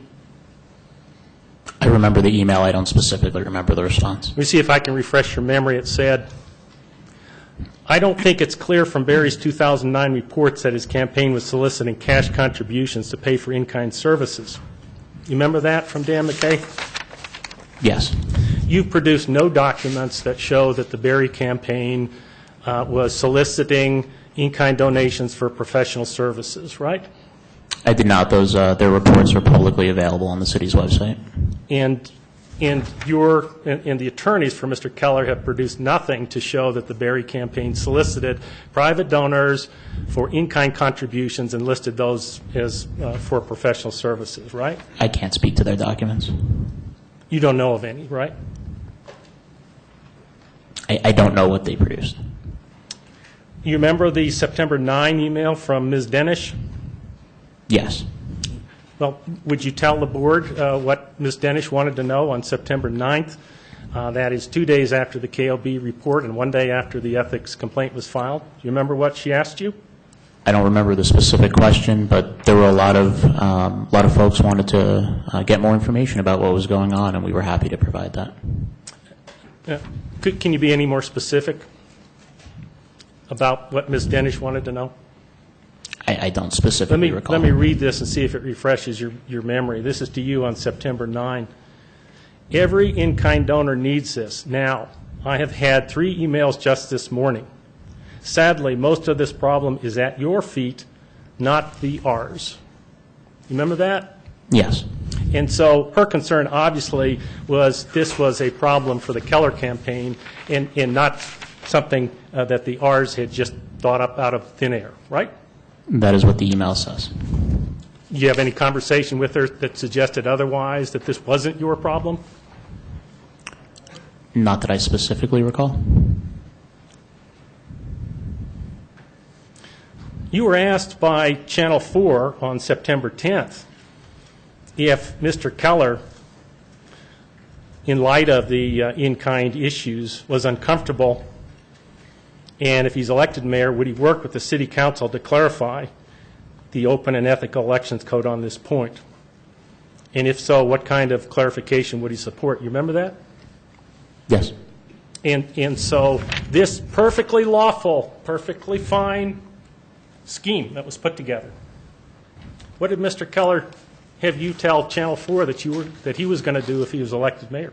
Throughout the campaign, Mr. Keller has been absolutely clear that this is not a perfect system, but it is the best system to ensure that big money is out of politics, that this is the best way for him to run a campaign, and that there are changes that are needed, and he will absolutely work for those as mayor.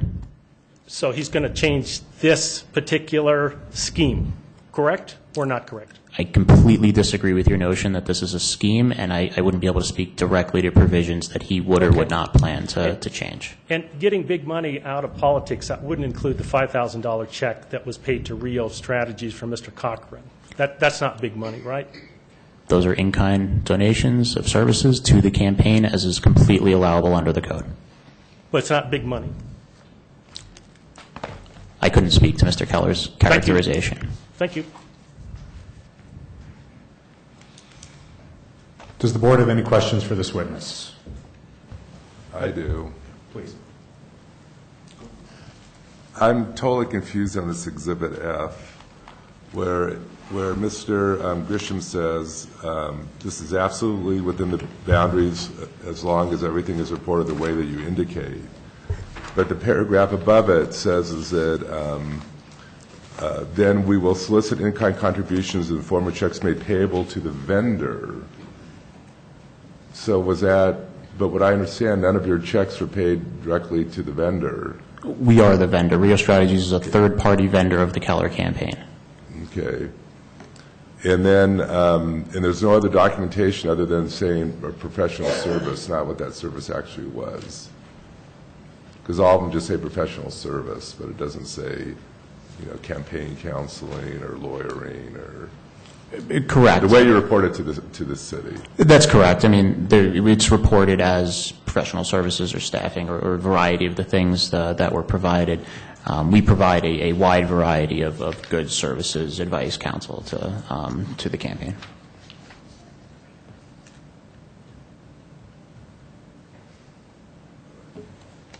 Any other questions? I do, Mr. Chairman, Mr. Peckman.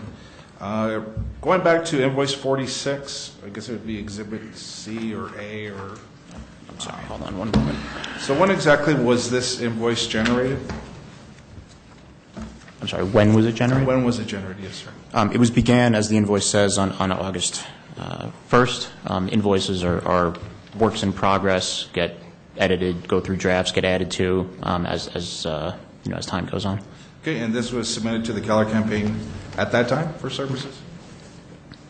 As I previously said, in September, I believe. In September. Okay, that kind of answered my concern reporting, report 1, report 2, of course, within or before the time period. What concerned me was report 3 of in-kind donations dated 8/11. How would you forecast that particular? Sure. So to keep everything as accountable and transparent as possible, we reported the in-kind contribution on the day it was received. Okay, so again, we have a date here of 8/1, but then I have reporting for 8/11. So that was concerning to me as to why you have a date and then a post date with activity and in-kind contributions. Sure. I think maybe the best way to explain that is to make sure that we were reporting everything as accurately as it came in. We reported the in-kind contributions the day they were received to Rio Strategies to be given to the Keller campaign. The invoice was our internal accounting system that we could use for the campaign to show how the services and goods that we were doing and how that money was being used and accounted for to ensure that it was totally accurate. Okay. And then the other question, is this invoice reflective of all charges to the Keller campaign, or are there other invoices or activity that would be billed to the... Oh, sure. There's lots of other invoices and activity billed to the Keller campaign. Those are reported on the public finance reports, and I'm happy to discuss those. Sure. So this is just reflective of in-kind donations only? Correct. We specifically wanted a clear accounting of the in-kind process, both in adherence to the cap, as well as making sure we, as I mentioned, that we had a tracking system catching the incoming and for reporting purposes, and then accounting for it. Okay, very good. So you wanted to keep that separate then? Absolutely. Okay. And final question from me too is the solicitation process. Can you review that for the board again? Sure. As I mentioned, the code allows for the in-kind contributions up to 10% of the allowable disbursement, and it was no secret that we were talking to folks who wanted to support the campaign about what that process was, and that you could not give money to the campaign once that public finance period was over. That there is this other way to make an in-kind contribution to the campaign, that you could do so by purchasing services in Rio Strategies, which would then be given to the campaign. And we were descriptive of the kinds of things those would be. Okay. And the form that did take place in terms of the contribution was a check to Rio Strategies with the note that it was intended for the Tim Keller campaign, correct? Yes. I believe all of them, almost all of them were. And yes, we would not have accepted it as an in-kind contribution without that Tim Keller. So that was your preferred mode of accepting donations? Absolutely. Clear, accountable, referenceable, and easily reportable. And I guess what I'm asking, did you at any time have someone directly offer goods, as an example, say a case of water, or a service? Sure, there are in-kind contributions that we reported. There was a labor union that made a video that was reported. There's office space that's been in-kinded by an individual. There are a handful of other things. So there's other means to contribute overall? Sure. And that's what's reflective on this invoice? The invoice is just the in-kind from Rio Strategies. So monetary check donation? Yes. Okay, very good. Thank you. Other questions for this witness? Yeah. I have a couple of questions, Mr. Yes, sir. Packman. I think you indicated in your testimony that you were a signer on the campaign account. That's correct. And the campaign account is the account that holds the public monies, correct? That's correct. Did you actually draw checks on that account? Did you sign checks? Yes. And those were paying campaign expenses? Yes. Were those expenses incurred by Rio Strategies? Some. So you would draw a check on the campaign account to pay to your company for campaign expenses? Yes. And some of those expenses, I assume the expenses that were paid with public monies would include items such as you have on invoice 46. There are certainly some items that were paid with money, some were used as in-kind, and they could certainly be similar. How is the decision made on what campaign expenses would be paid with public monies versus paid through the solicitation of funds by Rio? So as people would pay Rio Strategies for services, we wouldn't want to spend money that didn't exist or something like that. So as the money came in, we would then assess where the needs were, what was needed at that time, whether it was printing costs or database costs. Some of it depended on when different things may have been due, to assess how to use that money as it was coming in. So were you the primary person making the decision on how to allocate expenses paid with public monies versus those private monies? We worked together as a team, Rio Strategies, to do that. Was Mr. Keller involved in those discussions? Mr. Keller was certainly aware of the needs of the campaign and what was going on. I couldn't specifically say which discussions which individuals were part of on any given item on that invoice.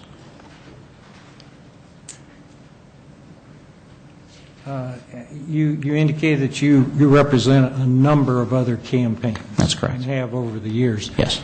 Have there been other publicly financed candidates that you have used this arrangement of in-kind contributions for? I have worked for City of Albuquerque municipal candidates in the past who have taken in-kind contributions, and yes, paying third-party vendors and providing services as outlined in that Grisham Gibson letter was sometimes part of that process. And how many candidates have you done that for? 2. And those were candidates that were running in prior elections, not this election? That's correct. And was the arrangement that you used for them virtually identical to what you've done for Mr. Keller?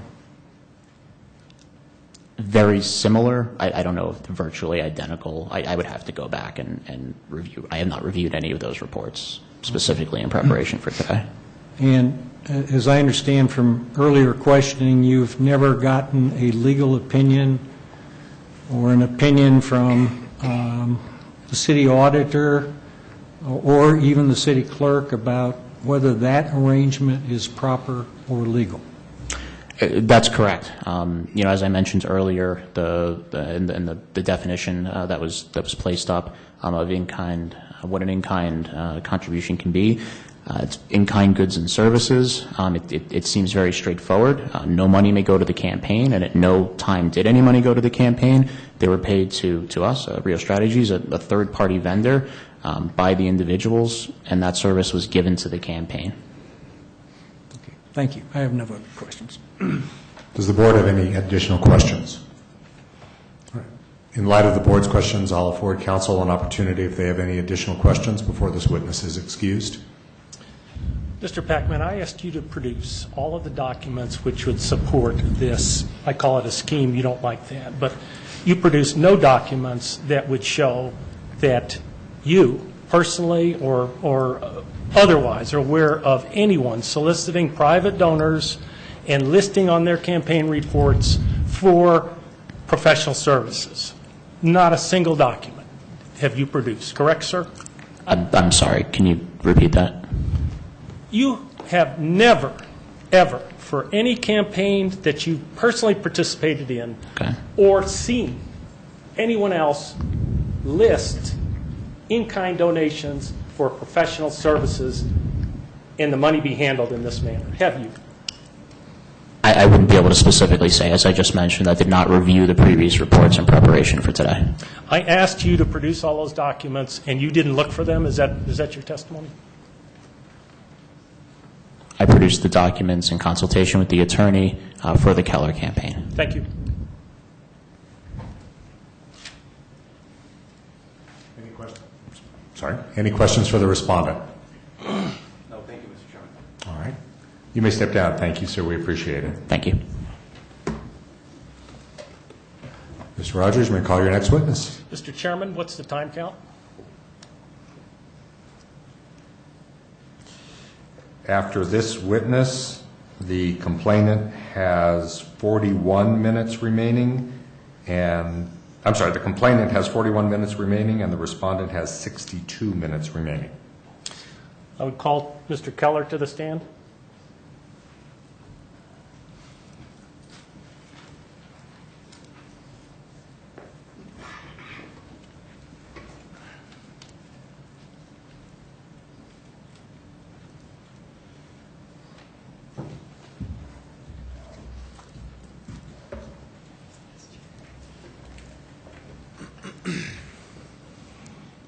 Mr. Keller, if I can ask you to raise your right hand, please. Do you swear that the testimony you're about to give will be the whole truth?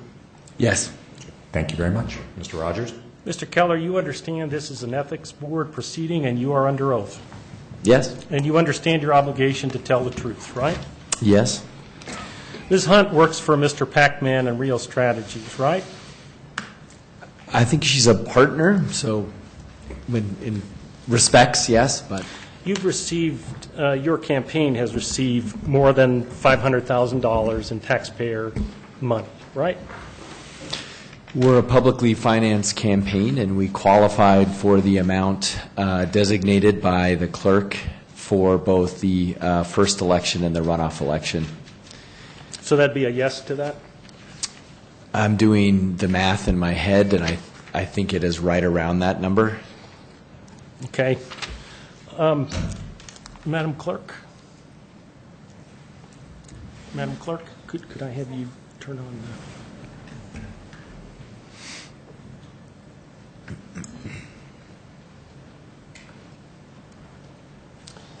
Mr. Keller, you're responsible for the public reports that are submitted, right? Yes, I believe it's myself and the treasurer. Your treasurer is who? Liz McMasters. And her name's not been mentioned, nor are there any emails to her. Did she have any part in this effort to obtain in-kind donations and list them as professional services?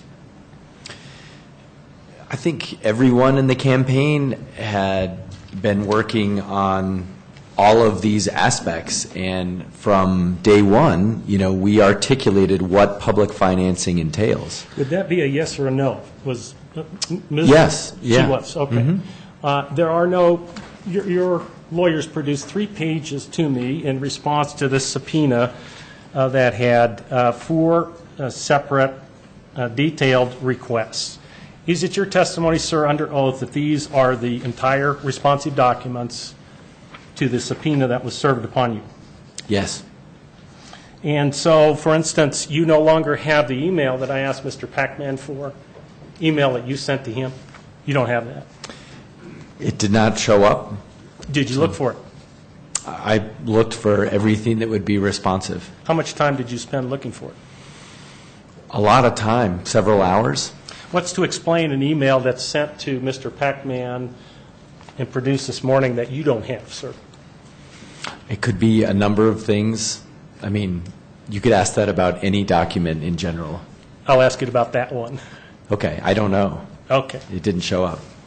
And you looked in all of your documents? Yeah. All right. Okay. You, sir, are presently the state auditor, correct? Yes. And you, sir, are obligated to attend the training of the city clerk concerning the charter and rules, right? I believe so. There's a number of trainings. You attended, right? I believe so. You're familiar with the rules, right? Yeah. I've got the charter rule, section 4, concerning campaign financing, number 2. Would you confirm that I'm reading this correctly? All contributions of money received for the benefit of the candidate's campaign or the Measure Finance Committee shall be deposited in that account, and all disbursements shall be made from that account. Do you see that? I do. So that's applicable to you, correct, sir? Yes. And yet, money for your benefit was going to Real Strategies and being deposited in their bank account, right? I'm I heard the testimony that you heard, so whatever you would glean from that. Seriously, you didn't know that they were receiving checks and depositing it in their bank account? You didn't know that until today? I know that I gave any checks that I got to Rio Strategies because that's what they were for, and we were explicit about that, and where they deposited them or what they didn't was up to them. Well, that's an interesting answer, but it's not the answer to my question. Is it your testimony today under oath that you did not know that Rio Strategies was taking checks and depositing those checks into their account, whether they said in kind for Tim Keller or said something else? You didn't know that until today? I mean, if I buy something from Walmart, I don't know where that check goes, where Walmart puts it. So that'd be a no. This was news to you that Rio Strategies was putting money into their bank account, right? Excuse me one second. It's Mr. Rogers' time to burn up, but I'm going to object because we're getting to the point where it's repetitive. So I believe the chairman can order that he move on. He's asked this question now 4 different times, and he's gotten answers. I'm not going to cut off any line of questioning. I've said this already several times today. Each time the floor is the attorney's, but I think the point about this becoming repetitive is a good one, and I would urge Mr. Rogers to move along.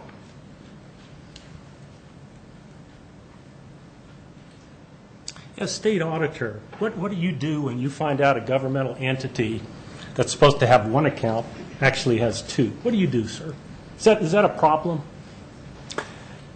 It very much depends, and I think as state auditor, I understand deeply what that depends on. There might be a number of reasons why they might have different accounts. There's nothing, to my knowledge, in auditing that requires anything about specific bank accounts. So you're not, their accounting is you're required. Not familiar with any. I'm not sure. You're not required with any requirement in state law. Excuse me. I don't know the rules. Well, I'll tell you the rules. Sure. The rules are each one of you gets one chance to talk. Please don't talk over each other. Please let the other one finish whatever it is they are saying or asking before the other one of you talk. Okay. Any questions about how we're going to proceed on this score? All right. Sure. So I think I was finishing a point about auditing. I'll ask you a question. I'm trying to reset the tennis court here, so Mr. Rogers, it's your serve. Yes or no, Mr. Keller, you're not aware of any requirement in any government law, regulation, or GAAP practice that suggests that in one account is required or a good thing for purposes of accounting and auditing? I mean, that question, I am aware of lots of things and lots of rules for lots of different governments. I'm sure somewhere there are certain times when you need a dedicated account, and I know there are all sorts of reasons when you don't. And so by definition, that is not a yes-no question. So you don't have any problem with checks for your benefit being deposited by Rio Strategies despite the rule, the law, the requirement that you were trained on, which says there shall be one account for contributions received for the benefit of the candidate. This, which you just discovered today, doesn't give you any concern. Well, as state auditor, I don't audit campaign financing or any private entities, so that question has nothing to do with audit rules. You don't have a problem then with what appears to be a violation of a very clear rule that says there shall be one account for contributions received for the benefit of the candidate's campaign. You don't have a problem with the fact that there are more than one. All right, hold on again. There's an objection. I have to object. For the record, Mr. Chairman, this is immaterial. Mr. Rogers is essentially characterizing a legal opinion, and Mr. Keller is not competent to answer that, given that he's not a lawyer and he's a witness. He's a fact witness in this case. So we'd ask that Mr. Rogers be instructed to move on. Well, I'm not going to make that instruction. Your point is well taken. Mr. Rogers, let's continue your question. One of the rules requires that your campaign report the personal services of attorneys who are representing you, right? I believe so. you haven't reported the services of these fine criminal attorneys who represent you in any report, have you? Boy, there's so much to object to, but I'm going to limit my objection, Mr. Chairman, to the fact that this is irrelevant and immaterial to this complaint. I understand that there has been some other complaint filed that is relevant to attorney's fees, but I'm going to object to this as being immaterial to this matter. So 2 things. Number one, I agree with your objection with regard to the characterization of the nature of the law that you and Mr. Urias practice.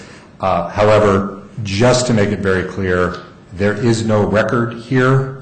You may see no court reporter, so I appreciate our legal training that ingrains in us the need to make an objection for the record, but if you ask my family, I say that all the time, and at dinners and so on. So your objection with regard to the characterization of the kind of law you practice is well taken. Mr. Rogers, the floor is yours. Mr. Keller, you've not reported the services of these very fine attorneys, have you?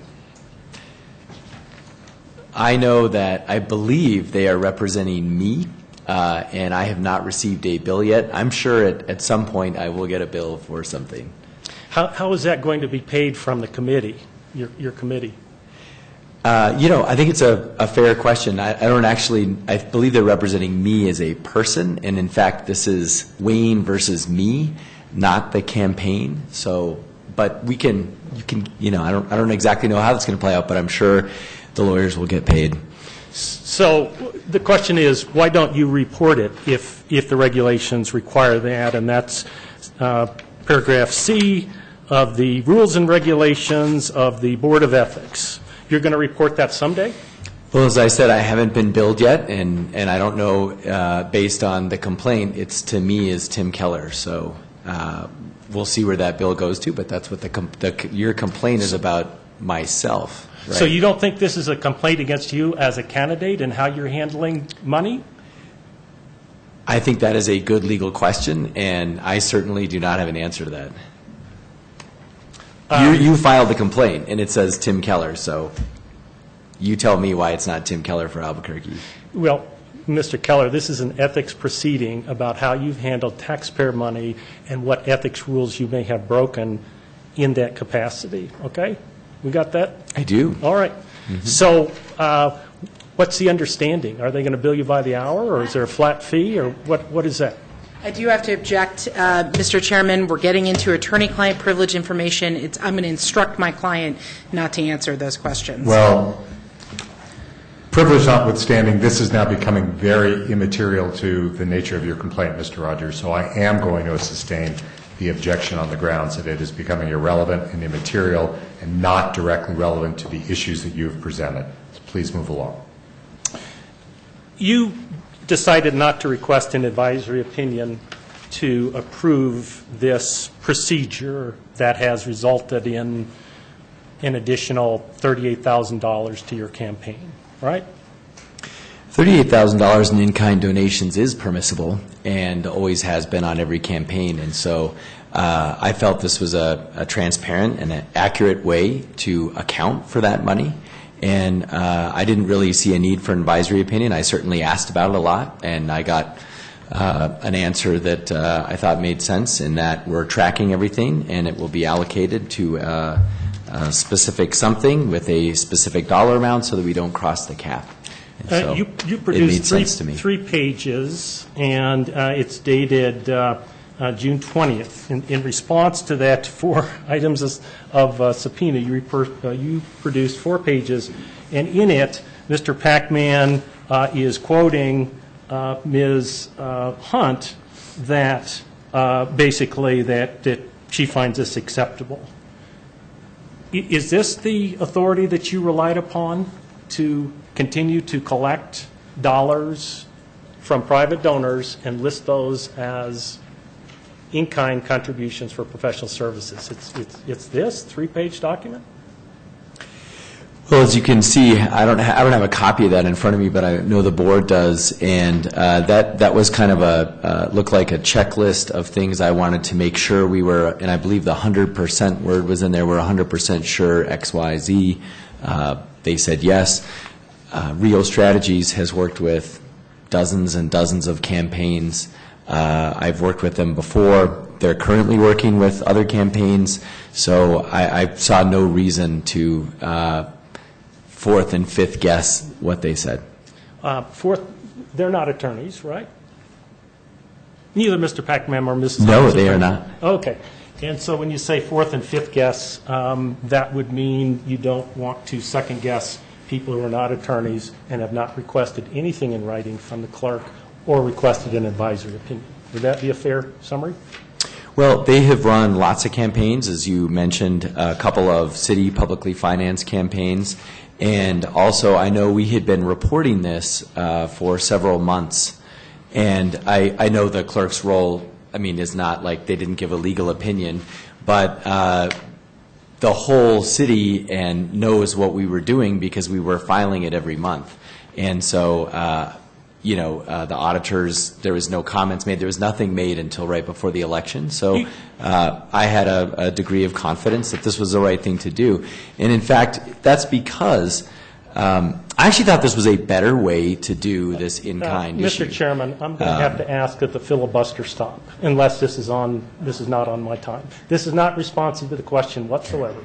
I am trying not to tell either the lawyers or the witnesses how to perform. And Mr. Rogers, I've given you as much leeway as I could when questions were going far afield or were being asked several times. I'm going to give the witness the full opportunity to answer the question. That being said, Mr. Keller, I would appreciate if you could try and keep your answers more direct to the questions being asked. Your lawyers will still have an opportunity to question you if there are other issues that you did not get a full opportunity to expound on during your time with Mr. Rogers. Sure, understood, and I won't filibuster, done that before. I do think, though, pursuant to your question, it is important to note that we did this, and I did this, because we thought it was a more accurate way to account for in-kind donations. That's very material, it's very important. If you are going to give me that can of soda, it might have cost $1 or it might have cost 50 cents. And as someone with some background in accounting and finance, I would rather know the value of that and account for it. And so I actually thought this was a more accurate way to do it. Well, let's ask you about your background in accounting and auditing.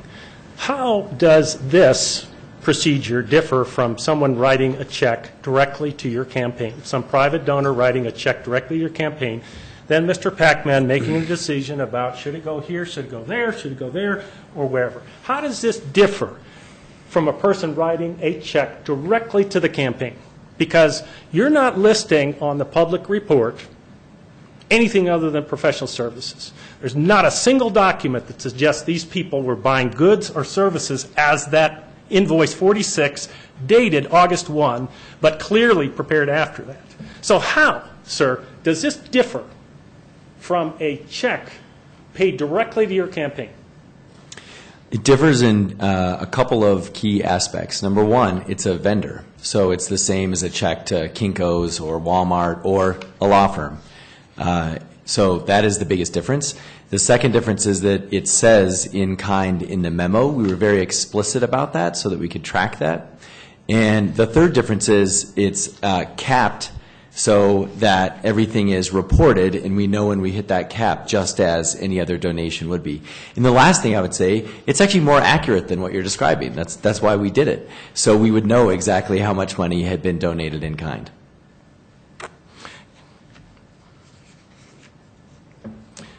Section 8 of the, we'll skip that. So did I understand correctly, Mr. Pac-Man decided how the public reports would be listed, whether it said for professional services or whether it listed something else on these in-kind donations? Were you responsible for any of the determinations that appear on your public reports in that regard? You know, the categorization of the line item in these reports, I believe, is a drop-down menu, or there's a series of choices. That was made certainly by the campaign, and the treasurer looked at that, and whether they're professional services or what they're categorized. That's an administrative issue that comes up often in the city audits, and we're correcting that a lot. And so this never came up, and so I didn't see any issue with it. In the answer to my question, you didn't take any part in that determination, did you? You have to have a... Yes or no. Did you participate or did you not in the characterization of the items that appear in your report that you signed? The reports are listed. You have to log into a computer to do them, and so I did not participate in that. I did look over each report when it was completed to make sure that I thought everything was okay. So, yes, you did participate in the characterization of these in-kind donations. I always looked over every report, and as I've said before, we were doing this all along on purpose because we thought it was more accurate, and so that was a decision I made. And the reports reflect payments to Rio Strategies throughout this process. Is any portion of Rio Strategies' compensation dependent upon how much money they might raise through this in-kind for professional services effort? No. Is any portion of their compensation based upon a win? No. Let's talk about those expenses just a little bit more. It's in your book, but you may or may not remember this. On 7/11, Rio Strategies was paid $14,201.60 for a staff salary. I guess that's a regular monthly payment or something to that effect. That sounds correct. And so both the campaign and Mr. Pac-Man would have invoices or other documents for that expenditure, right? I believe what you read was a invoice for an expenditure. No, it's from your report. It's actually... Okay. So you're an auditor, so you've got invoices and you've got documents to support all of these payments to vendors, right? Why would I have those? Those are Rio Strategies. That's their bookkeeping. So they don't send the campaign any information about their charges? It's all part of the campaign finance report, and so that's our public report and accounting of record, and that's what I pay attention to. Does your campaign require invoices and billings from vendors? Our campaign requires compliance with respect to the public financing report, and that is how we account for every dollar. So you require invoices or billings, or do you not require invoices and billings from vendors?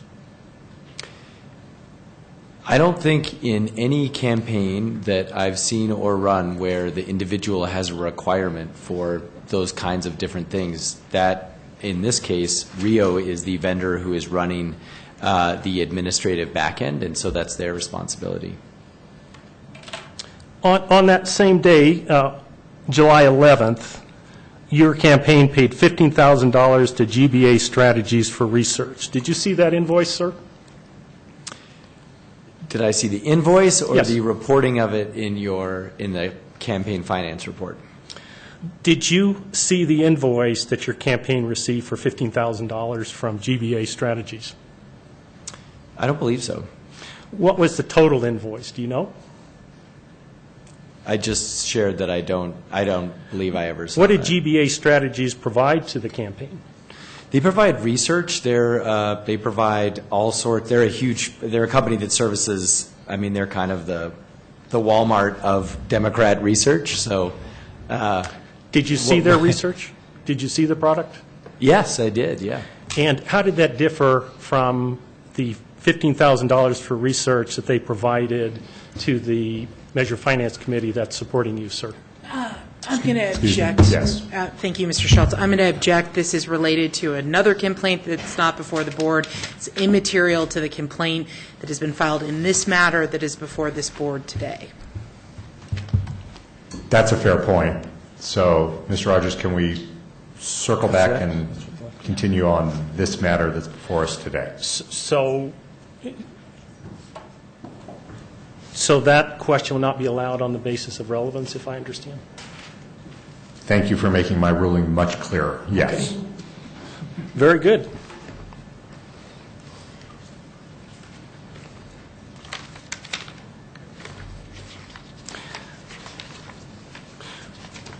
In 2005, did you vote in the municipal election? That is a great question. Who was on the ballot? Because that would help me remember. Mr. Cadigan was on the ballot. You know, in 2005, I was in graduate school, so I doubt it. Okay. So you weren't here to vote or receive the voter's guide from the League of Women Voters of Albuquerque and Bernalillo County, were you? I don't think we get that in where I went to school. I'll bet you don't. So you weren't here to see the basis that the public received for voting for this plan to allow taxpayer dollars to be used for campaigns. You weren't here. I usually come back for Thanksgiving, Christmas. So, I mean, I was not living here, no. Right.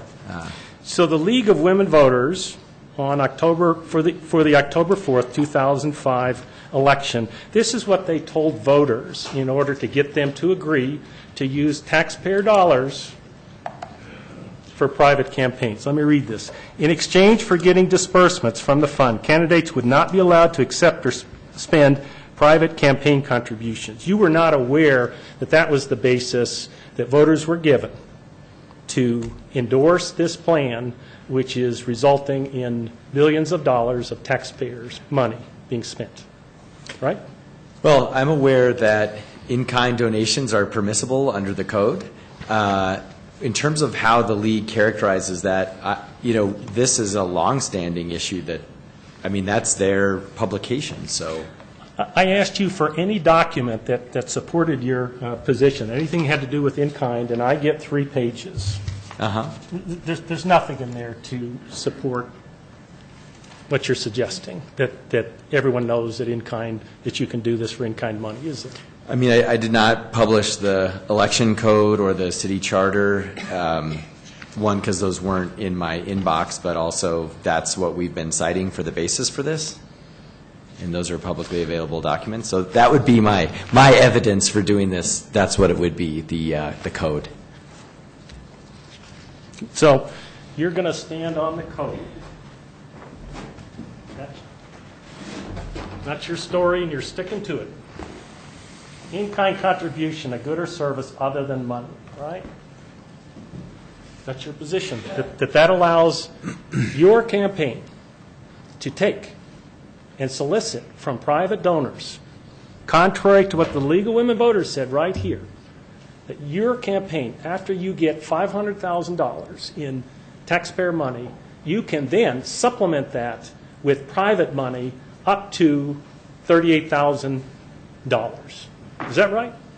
The code allows for $38,000 roughly of in-kind donations. I don't think there's any dispute on that. I'm not sure. I can't speak for the League of Women Voters, but I don't think anyone disagrees with the fact that we can have in-kind donations.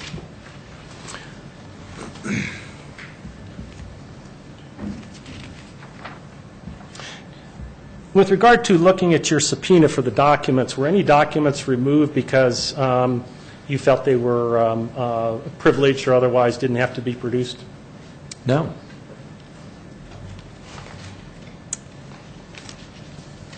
And you understand that it's an advisory opinion that provides a defense. And you understand you could have requested an advisory opinion, just like you did with regard to the runoff, right?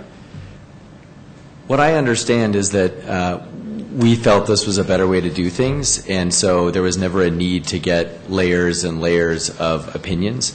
I have learned a lot about how advisory opinions work since the news story, and so I learned a little bit there. I don't know what else to tell you. So if you decide not to get an advice, if you'd asked for an advisory opinion, the answer may have been no, and you would be $37,000 short in your campaign with money that you can spend, correct?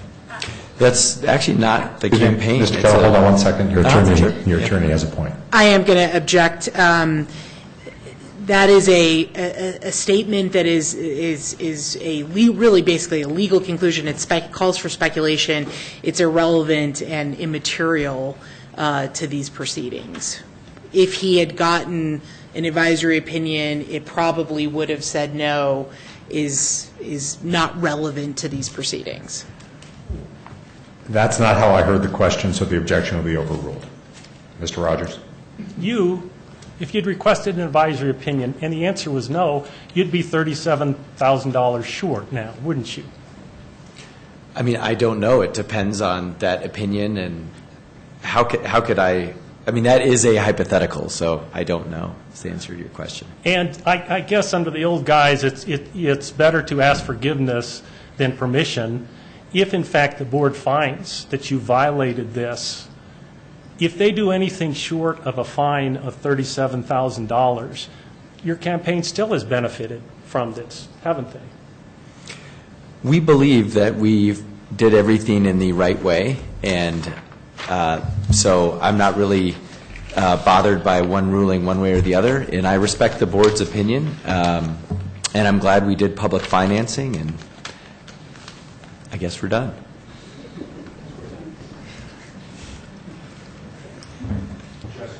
Just to be clear, I assume that means you have no further questions? Correct, Mr. Chairman. Questions for the respondent?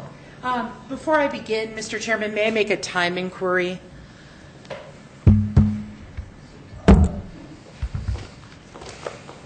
Give me 2 seconds, and that does not get charged against you.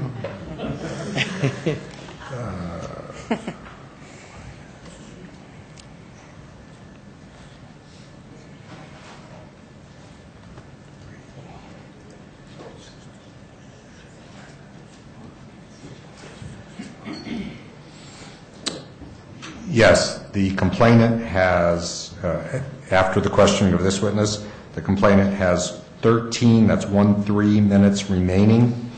The respondent has 61 minutes remaining. Thank you. Mr. Chairman, can I ask a question about timing? Sure. So the 12, do we end at 12 no matter what, or we're like, because if you add those two numbers together, it's more than the total minutes left. And I don't want to argue with an auditor, but no, the way this has, the way each side gets 90 minutes. There have been other matters that have gone on. I have made comments. There have been questions from the board. There's been some shuffling of papers back and forth that I've tried not to charge against either party. Sure. But what I am keeping to is the 90-minute requirement per side. That is what I am keeping track of. Okay. Normally I get a little scared when my client goes freewheeling with questions to the jury, but that was safe. Good morning, Mr. Keller. I just have a few questions to follow up on based on Mr. Rogers' questioning. But first, let me ask you if you could describe to the board very briefly a little bit about your education background, your history, and your history in the political realm. Sure. So was born and raised here in Albuquerque, went to Our Lady of Annunciation till 8th grade, and then over to St. Pius. And then I went away to school, got a finance degree from the University of Notre Dame, and maybe about 5 years after that, got a business degree and MBA at the Harvard Business School. And then at some point you moved back to New Mexico, is that right? Yes. And do you remember what year that was? It's got to be around 2008. Okay. And you have served in the Senate, is that right? Yes, I served 2 election cycles in District 17, Albuquerque's International District. Okay. And was that your first elected position? It was. I had a brief stint in California where I ran for neighborhood association board. Okay. Okay. After serving in the New Mexico Senate, did you then run for office for state auditor? Yes, I did. Okay. And what year was that? I think the campaign would have been in 2013, and those are long campaigns, so it ranged over the course of 2 years, actually, the statewide campaign. Okay. Why did you want to run for state auditor? You know, as state auditor, there were a couple of things. I had worked diligently as a state senator to try and get to the bottom of tax reform and tax expenditures, tried to understand how much money was leaving our state in terms of contracts, and also tried to understand what was happening with our procurement code, all of these big issues that I ran hundreds of bills on. And I learned that as auditor, I actually could probably just do them myself, and I didn't have to pass laws on them. And so my agenda has pretty much been to finish the ideas that I started in the Senate, and I think we've done a pretty good job for that. And also it was a good fit for my background. I think there's actually, not being a lawyer, there's not a lot of positions in government that really utilize a finance background. And so that was very attractive to me too. I was like, wow, I might actually be able to use some of the things I was educated on. Okay, thank you. Is the sort of the use of public monies, is that something that you find to be important, the use and abuse of public money? You know, absolutely. I mean, the cornerstone of the auditor's office is, of course, fraud, waste, and abuse. And we've seen, whether it's been athletic directors, school board members, superintendents, elected officials, cabinet secretaries, for the last 3 years, I've been cracking down on fraud, waste, and abuse and holding folks accountable for spending public money appropriately. Okay. I want to turn to your campaign for mayor that brings us here today. And I want to ask you about basically what is the Keller for Albuquerque campaign. Who is the Keller for Albuquerque campaign? Who staffs that campaign? You know, because of public financing, it's basically my wife and I and my in-laws and my parents, and then over 100 volunteers. It's a special thing to see that many people wanting to volunteer to try and make our city better, and that's what our campaign has been about. And I think it's demonstrating that we can do things differently. Okay. Now, as part of running a modern political campaign, obviously you need to have some sort of management services. Is that right? Is that fair to say? Yes, and this is I think it's my 5th election, and so I've seen this. When I first started, had to hire a consultant to do things like, put together your mail program and databases, and as you get a statewide campaign is such a huge geographic thing. You're doing using a lot of different vendors geographically in different cities. And then now for this race, because this is a major media market, there's all sorts of consultants and things and services that you need around understanding media buys, things of that nature. And also databases and IT and back office administration, especially with the reporting required for public financing. These are all things that you've got to use professionals for who've done this before. And so have you contracted with any firms, companies, to provide those types of services that you described? Yes, yeah. And is Rio Strategies one of those firms or entities that you contracted with? Yes, they are. I want to be clear, because I think there's a little bit of I was certainly confused when I first got into this case about sort of understanding a modern campaign. Is Alan Packman an employee of the Keller for Albuquerque campaign? No, he's not. Okay. Is Jesse Hunt an employee of the Keller for Albuquerque campaign? No. Okay. Are they independent contractors? Are they vendors that provide services to the Keller for Albuquerque campaign? Yes, absolutely, and that's pretty much how most modern campaigns work. Okay.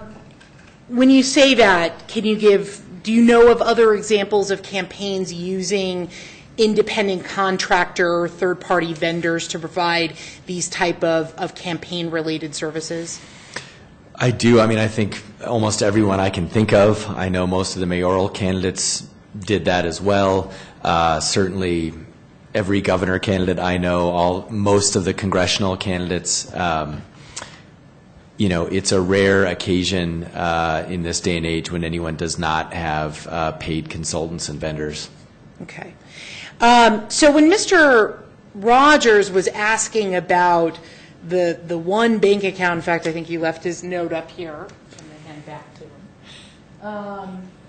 About there being one account for the Keller for Albuquerque campaign, and the checks made out to Rio Strategies being deposited in the Rio Strategies account. Would those two accounts be the same account for any reason?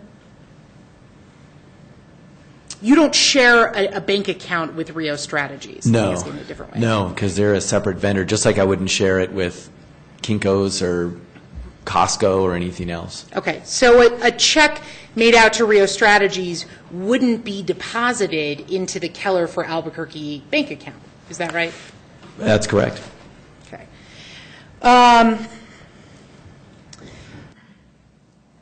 Now,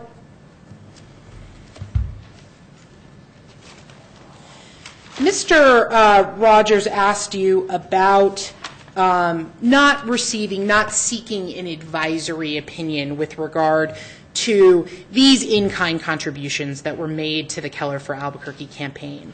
And just for the board, for clarification for the board, why did you not seek an advisory opinion with regard to the in-kind contributions that are at issue here?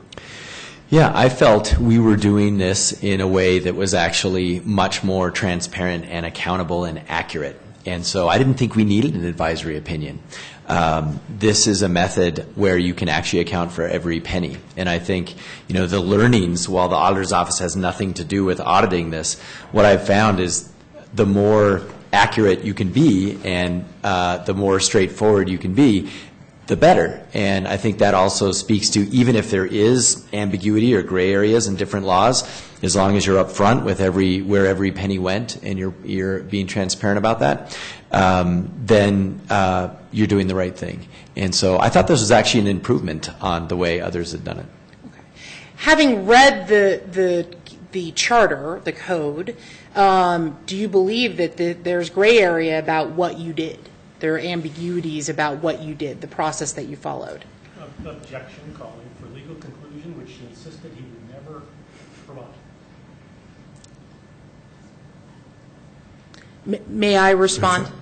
Wait, please. So is this, are you arguing relevance, immateriality, unduly repetitious? Waste of time and relevance. And if the objection is going to be recognized for one side, it should as well.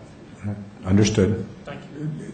No, you can respond. I haven't ruled on the objection. Oh, thank you. I don't think this is a good for the goose, good for the gander situation. He was being asked about hypothetical or speculative legal interpretations. My question to Mr. Keller, not as a lawyer, but as a candidate for mayor, is whether he believes that the process they followed is consistent with the code and his obligations under the code. I'm going to allow the question. There were similar questions asked earlier. So, and there have certainly been similar questions asked of the previous witness. So I'm going to allow the question. Thank you. Yes. Now, you did seek an advisory opinion regarding in-kind contributions during the runoff election, which we're currently in now. And why did you do that? Why did you seek an advisory opinion with regard to that process? I think there were a couple of reasons, but the first one is that our code, the runoff world is very unclear. It's very different than the first election, or whatever we want to call it, the general election. And so that was the overwhelming reason. I think the other reason too is that I felt that at the end of the day, that was a tool that needed to be asked because there was no guidance in the code. So, previously I thought, look, this sounds good. This is a better way to do it. It's transparent. It's accurate. Runoff, it was like, I have no idea what the rules of the game are. Let's ask. Okay. And have you abided by that advisory opinion that said that in-kind contributions were not allowable during a runoff election? Yes. Okay. Now, Mr. Rogers asked you questions about the collection of money for your campaign. Just to be perfectly clear for the board, were these checks that were going to Rio Strategies, was this money going to the Keller for Albuquerque campaign? No, they were going to vendors, Rio Strategies. Okay. Did you ever receive cash from Rio Strategies? No. Okay. In fact, it's been the opposite, generally, correct? Right. It's a one-way ratchet. Okay. And did you ever receive cash from an individual that you just sort of pocketed to use for your campaign? No. Now, there have been a lot of inflammatory allegations tossed around in this case, words like money laundering and funneling and all kinds of words that have been sort of used to suggest some nefarious scheme, as Mr. Rogers has said. As an auditor, as the state auditor, do you have concerns about that sort of what I think can be fairly said is an exaggeration? You know, I do. I think it's irresponsible, and I think it makes the public financing system and the city of Albuquerque look completely inaccurately flawed. And as auditor, I could never get away with that. There is a reason why we are accurate and proportional in our findings and in our accusations. And we understand I would never accuse anyone of an actual crime, ever, without having significant evidence, and then I would use the words alleged. We see administrative issues, gray areas, and audit rules dozens of times a week. And we work with the entity to understand what is the right answer, and sometimes we write them a letter, sometimes they agree just to do things differently, sometimes we agree that we're wrong, which actually happens quite a bit. That's the appropriate way to deal with administrative questions. I don't think it serves the public any good to throw around terms that are either misdemeanors or felons or criminal in nature when there has never been a factual accusation in anywhere, even from the evidence presented on either side, of anything that has anything to do with something like money laundering, cash under the table, these kinds of things. They're just absolutely wrong. And I know why they're doing it. I have made a lot of enemies by going after the well-connected and the powerful as state auditor in standing up to the special interests in this state. And they do not want me to be mayor. I'm going to ask you one final question, and that's, why did you follow this process of receiving in-kind contributions in this way? You know, I remember hundreds of house parties that we had to have to get the $6,000 $5 donations to qualify for this. And at almost every one, I would say that public financing looks like Neapolitan ice cream. You've got 3 flavors: seed money, the $5 donations, and in-kind, which is capped at $38.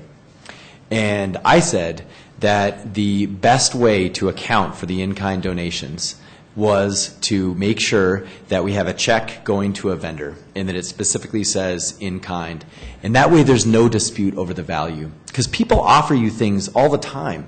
Vehicles, refrigerators, all sorts of different things from their business. And there's no way to determine that value. That is where, as an auditor, I'm not going to accept a loan of somebody's copier or something like that because I have no idea what the value of it is. And actually, I think that is what gets candidates into issues with the ethics board and with the clerk, is the notion of what is an accurate value for a good or service. This way, there was no question about that. And that's why I thought it was a better way to do things. Okay. Thank you. Pass the witness. Are there any questions for this witness?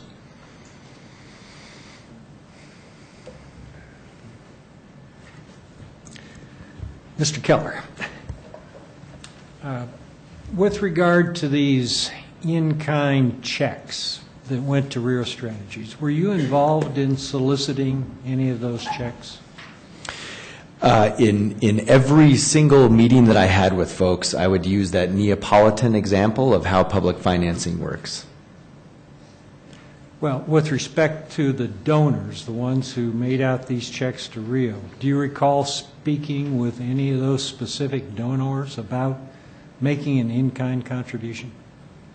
Yes, and like people would ask how to help, and I'd say seed money, $5, or in kind, it's capped at $30,000. If you want to do in kind, you have to write it to a vendor, and you have to put a memo in the memo in kind for Keller.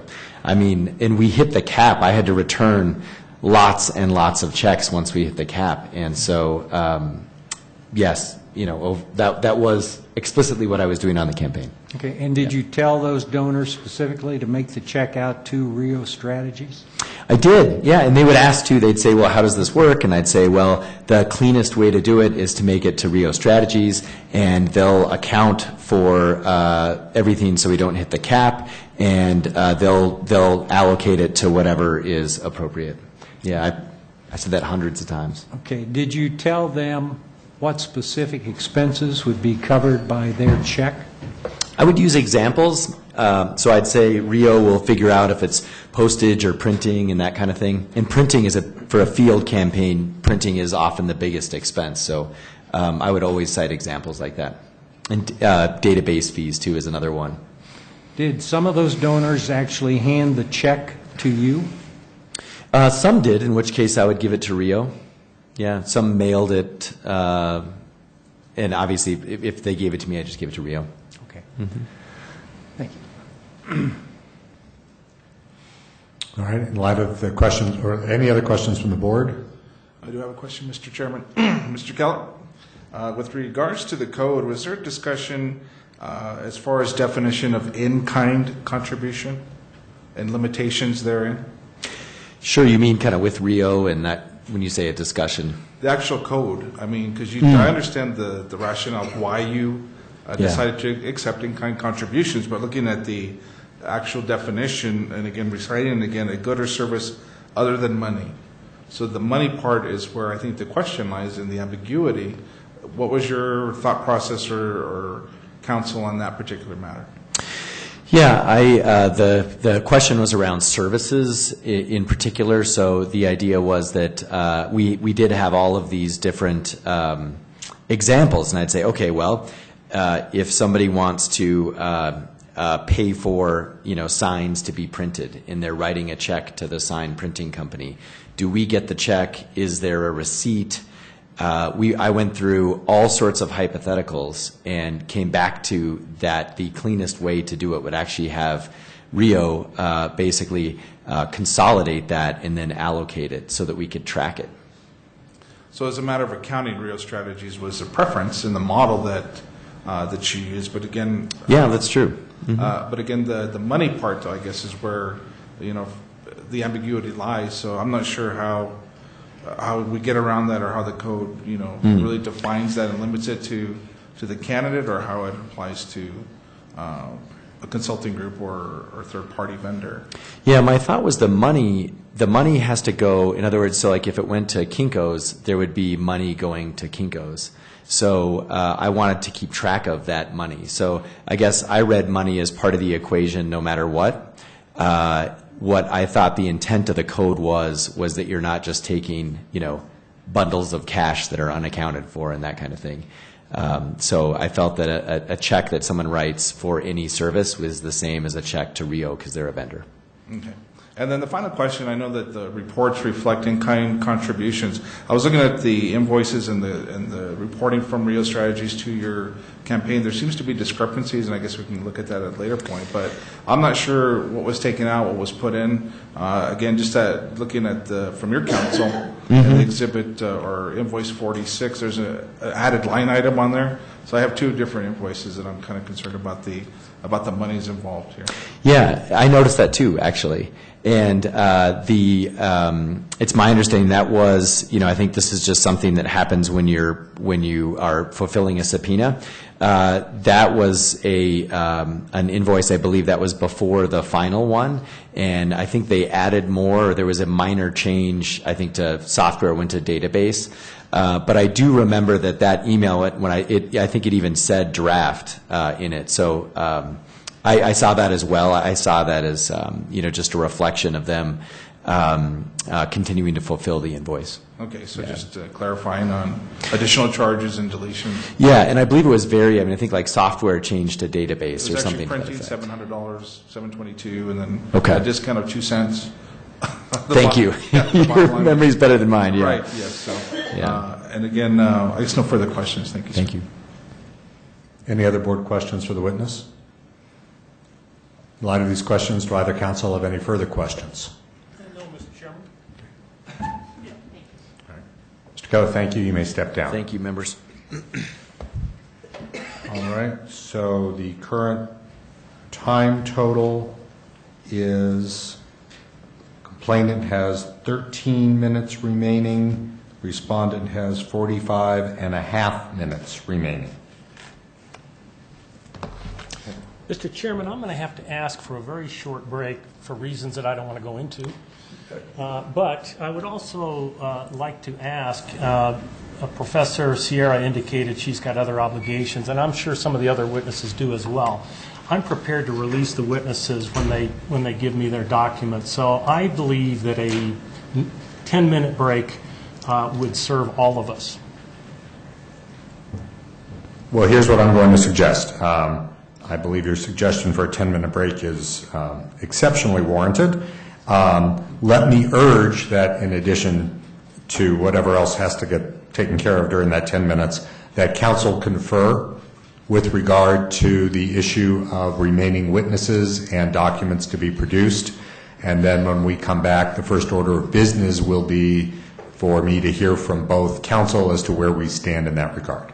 So we will be in recess for 10 minutes. Mr. Chair. I do think Ms. Sanders, I know, is representing Ms. Denish. Sorry, Maureen, I'm sorry. Yeah, I'm sorry.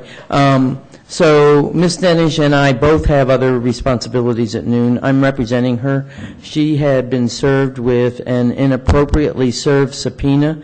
She came today because she knew about the hearing, but the subpoena also requested documents from her, and in light of the inappropriate service, she has not brought those documents and has not had an opportunity to go through and even look for the documents since she has been out of town on 2 trips since the subpoena was dropped through her mail drop at her house, I believe on either the 26th or the 27th.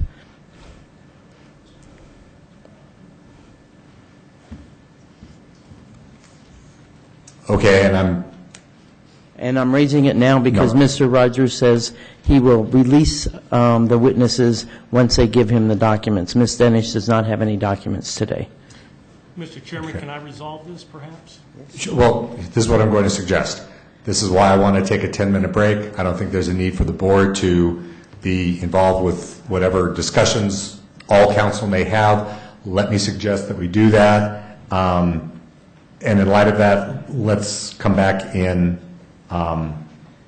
7 minutes so that will still, if necessary, give me time to hear from Ms. Sanders with regard to any unresolved issues. So we'll be in recess for 7 minutes. Thank you for bringing that up, Ms. Sanders. Okay. Well, so she doesn't want to produce them at any time, I think. Would that be fair? I don't think that asked. Okay. Well, that's all I need. Anybody else got any documents? I don't think Sierra does, and I don't think Mr. Crawford does, based on my talking to him today.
David, can you go get Molly and we'll get back? Oh, there she is. Thank you. Sorry, I was...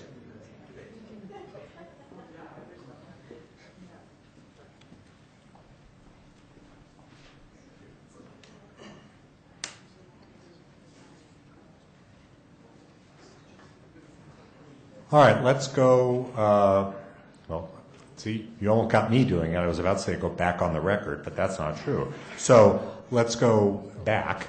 And so, Mr. Rogers, we'll start with you. You had a suggestion about how to proceed in order to help expedite a few of the issues with witnesses and documents. Were you and Respondents' Counsel able to agree to something? Correct, Mr. Chairman, members of the board. I'm happy to say that witnesses produced documents. Obviously, I don't know if they were all or so on. And the only witness that did not, Ms. Denish, Ms. Sanders, assured me that we would work out a reasonable subpoena and she would provide documents at a later date. So I think we've gotten the documents we're going to get, and I've released the witnesses, the remaining witnesses.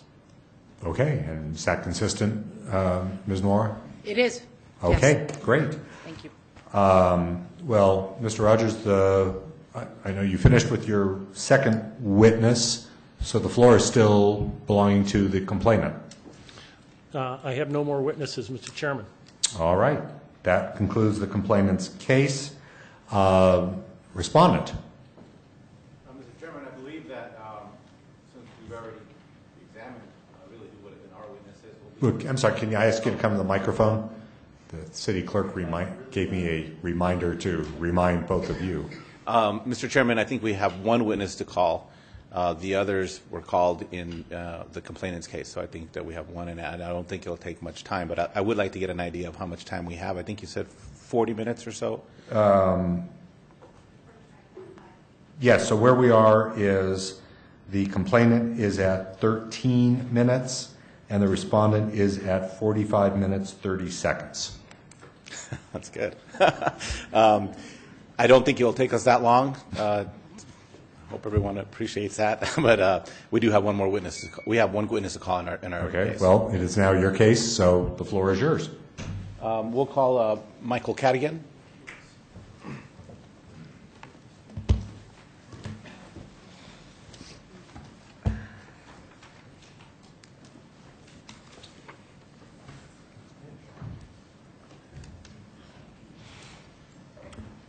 All right, if I can ask the witness to raise his hand.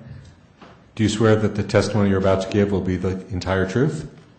Great, thank you. I think you need to push the button to get your microphone on. Test. Can I ask you to say "I do" one more time? I do. Thank you very much.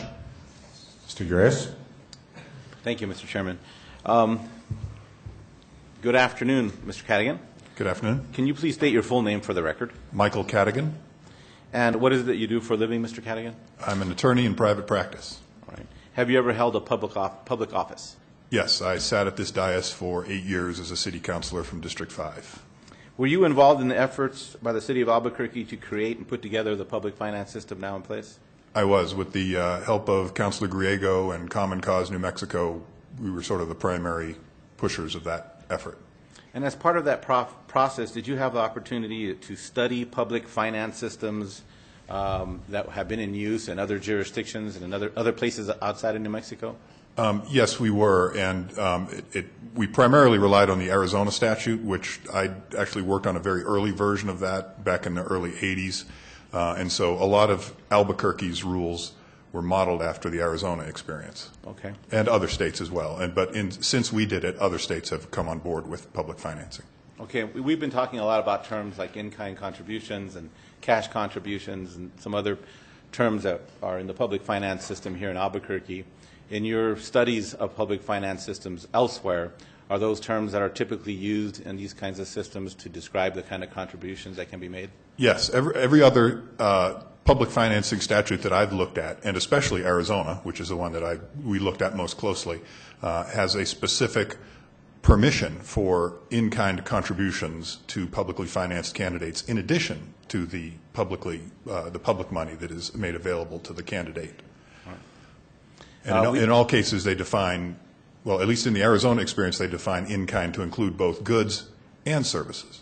Okay. And you've seen the definition here that has been shown a couple of times regarding the definition of in-kind as being goods and services other than money. I think there was even a question from the board regarding that aspect of it. And can you explain to us, based on your experience and knowledge with public finance systems that you've seen, including the system here in the city of Albuquerque, how does that fit into the discussion that we're having today as far as what can be received by a candidate? The term other than money is again borrowed from the Arizona definition of in-kind contributions. It's slightly different in Arizona, but it is intended to distinguish between contributions of money directly to the campaign, to distinguish that from a contribution, an in-kind contribution provided by a donor, whether it's through a vendor or a professional servant. It's to distinguish between contributions of cash going directly to the campaign, or, as Mr. Keller pointed out, an issue that has been an issue in campaigns in the old days was people just giving cash, literally $100 bills to candidates.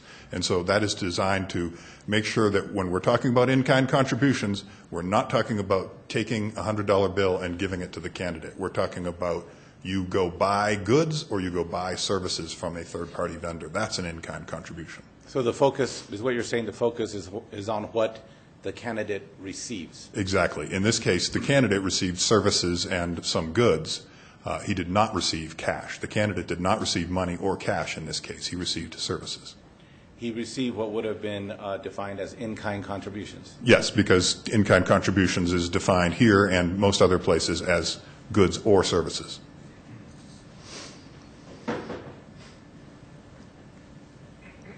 You and I have talked about this recently, correct? When you explained exactly what you just told me now. Yep. Yes, sir. And I want to show you this demonstrative here. No, I'll show you Mr. Rogers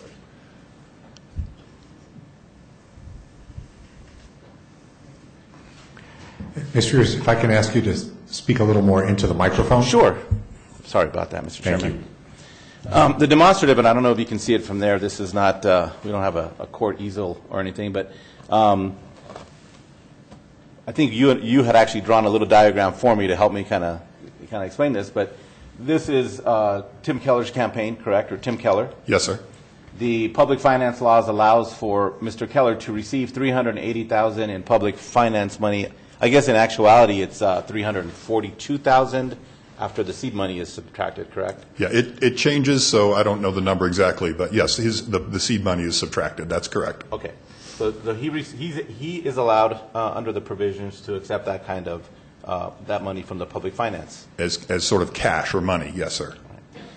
He's also and this is part of, I think, and correct me if I'm wrong, but there are in the typical public finance systems provisions for in-kind goods and services. Yes, that's almost uniform. That even in all public finance systems that I've looked at, there is some provision for in-kind goods and services in addition to the public money. And the services that are in that definition, goods and services, does that include things like professional services? Absolutely. And in fact, the city, the board, Board of Campaign Finance rules discusses professional services being contributions, in-kind contributions, or being contributions, and the definition of contribution includes both money and in-kind contributions. Let me get back to that in just a second. Yes, sir. You said the rules of the Board of Ethics, the regulations? Mm-hmm. I'll get back to that in just a second. But I want to ask you first about this before my arm falls off this. The bottom there says focuses on what candidate receives. This is what you were just talking about a while ago.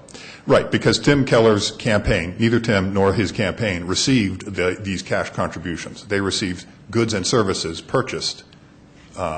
They received the services and the goods purchased by these in-kind contributors. And does it make any difference at all that there was money exchanged at some point to purchase those goods and services under the public finance, the typical finance system, and then the New Mexico public finance system? No, I think that every in-kind contribution involves a cash or a money transaction. Someone gave the example earlier. I'll use donuts.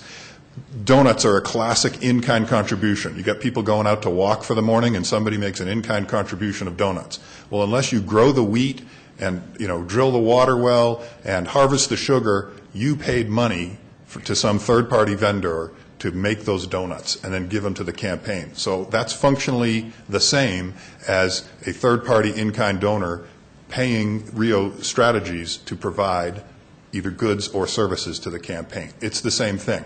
The focus from the ethics point of view is transparency. It's the most important thing is that the candidate not go over the cap, which is pretty clear, the 10%, and that it is clearly and accurately disclosed to the public. The idea of all of this is to minimize big money in politics and maximize transparency, and that's what this both the ordinance does and the charter, and that's what I think the Keller campaign did, was they limited the in-kind contributions to 10% as provided by law and provided maximum transparency. Okay. Let me ask you a little bit about that. I take it that you've been sitting here all morning, correct, listening to the testimony? Yes, sir. You know what the allegations are in this case? Yes, sir. I think now we're to the point where we have a scenario in place.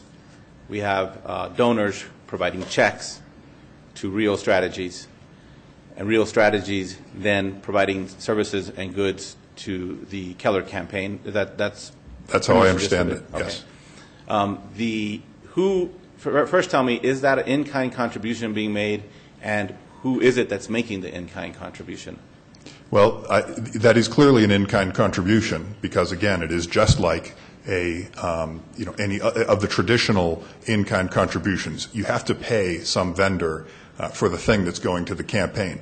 Otherwise, it's volunteer services, which is a totally different definition. So all in-kind services involve the purchase of goods or services from a vendor. So this is no different from that. So this is classic. And in all the campaigns that I've worked on, we see this happening.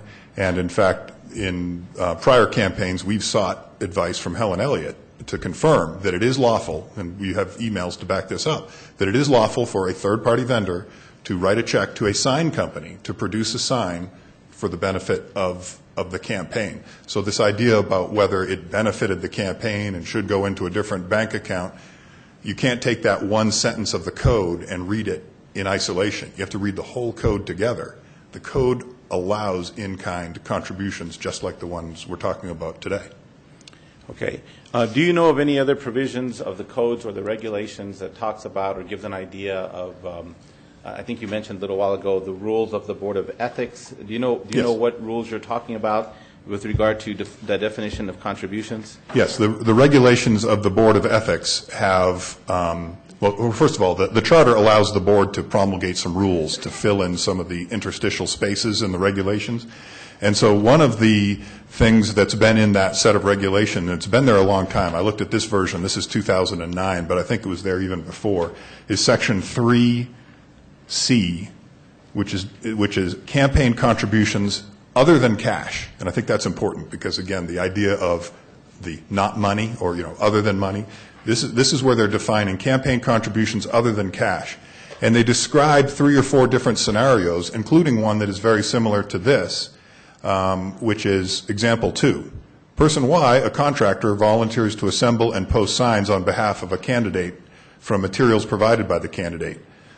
Several of the persons assist the person Y in assembling and posting the signs, et cetera, et cetera. The value of person Y's services is not a campaign contribution, and here's what is important. Unless the services are commercial or professional services, however, the value of the employee's services is a contribution which must be reported as such. So example Y on page 4 of the rules specifically anticipates a third-party donor paying somebody else to provide services or goods to a campaign.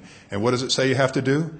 You have to report it as such. And that's what the Keller campaign did. They reported it as a non-cash, in-kind contribution. Right. Let me ask you about another section. And I apologize, I don't have that particular section of the rules ready because I did not know that you were going to reference that. But I do know that we've talked about Code 6, Section 6F of the code. Okay. And I think we've cited this in our legal briefs as well. I want to talk a little bit about that. Let me show that to Mr. Rogers. Thank you. Code 6F seems to be in the context of volunteer work hours, but it does state at the bottom there, the last sentence, if an individual volunteers during working hours paid by a third-party employer or the applicant candidate, then that employer makes an in-kind contribution to the applicable candidate. This is also regarding the need to report in-kind contributions of this sort, correct? Exactly. The thing that the statute there or the charter is going after is unreported instances where somebody pays his or her employee to go out and work for the campaign. And, shocking, there's gambling in Casablanca. It used to happen, and maybe it still happens, that sometimes people of some wealth will have their employees go out and work for campaigns. And so what the charter does is it says, if you're going to have hiring people to provide services at the campaign, you have to report it as an in-kind contribution. And that's exactly what happened here. We have third parties essentially hiring Rio Strategies to provide both goods and services to the campaign. Let me ask you a little bit about the solicitation. I think there was also a question from one of the board members about who solicits the contribution. Does it make any difference under the public finance systems as you've studied them and as you know? First of all, is there anything about who gets to solicit and who doesn't? And second, tell us your thoughts on that process. No, in my review of the regulations and some of the other states is that it does not prohibit a candidate or the candidates committee from asking for or soliciting in-kind donations. To the contrary, I think that the idea of all these codes is to have the campaign involved in in-kind contributions so they can be properly reported. I don't think the public is at risk from in-kind contributions. What the public is at risk from is campaign or in-kind contributions made anonymously or in-kind contributions made in the dark. If I go buy $1 million of advertising for a candidate and nobody knows who did it. So what we're talking about here is trying to achieve transparency. And then the other thing is in our current legal climate after Citizens United and several cases that have taken out some of the parts of the city's code, I think there may be a First Amendment issue to say that a candidate may not solicit in-kind contributions, may run into First Amendment problems as well. Is there anything that you see in the code or in any other of the codes that you've looked at which even talk about a prohibition against a candidate soliciting in-kind contributions? Absolutely not, and we have asked the campaign auditor, Ms. Elliott, in previous campaigns whether it was permissible for the candidate to do that, and the response is always, as long as it's reported properly, that the services are valued at their actual market value, and they're reported on as an in-kind contribution, there's no prohibition on the candidate helping or doing whatever he can to solicit those things. I think there'd be a real First Amendment problem otherwise. Do you see any documents or have you seen any documents or heard any testimony that would indicate to you as someone who knows the public finance systems that the Keller campaign somehow took more in-kind donations, something over the cap, for instance, or that they didn't report the contributions? Clearly not. I think that there was a serious effort, a successful effort to comply with the 10% limit, and it appears that the accounting was very accurate, and it almost appears that they're being punished for doing too much accounting because they really gave a lot of transparency, and that's raising questions. But they were as transparent as one possibly could be about reporting these in-kind contributions in accordance with the charter and the regulations. In all of the documents that you reviewed, and I think, let me go back through that. You reviewed the complaint in this case and the responses? And the attachments, yes, sir. All the exhibits that were provided by both parties? Yes, sir. All right.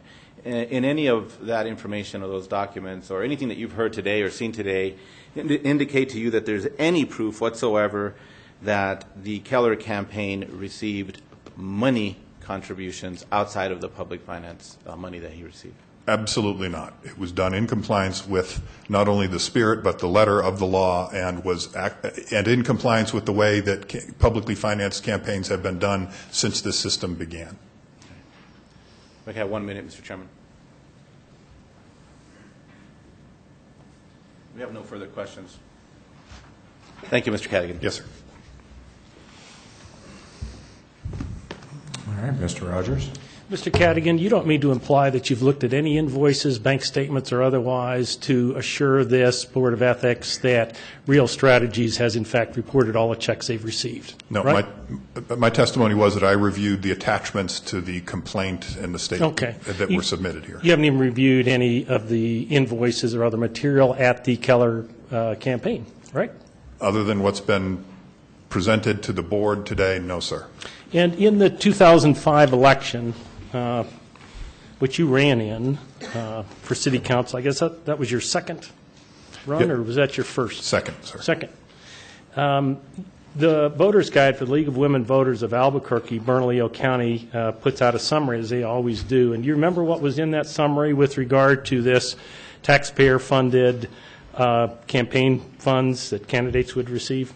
I remember it because you attached it to the complaint, if I remember correctly. Do you remember anybody prior to that vote, anybody, suggesting that it would be okay if, after a candidate receives $500,000 well, any amount, separate that, after they receive the taxpayer money, to solicit money from private donors and label it in kind for professional services and proceed to use the money as has been described today by Mr. Peckman and Mr. Keller? Have I ever heard anybody suggest that? Absolutely. We debated that at this dais 2 or 3 times ad infinitum, and that system was borrowed from the Arizona system where it is clearly permitted.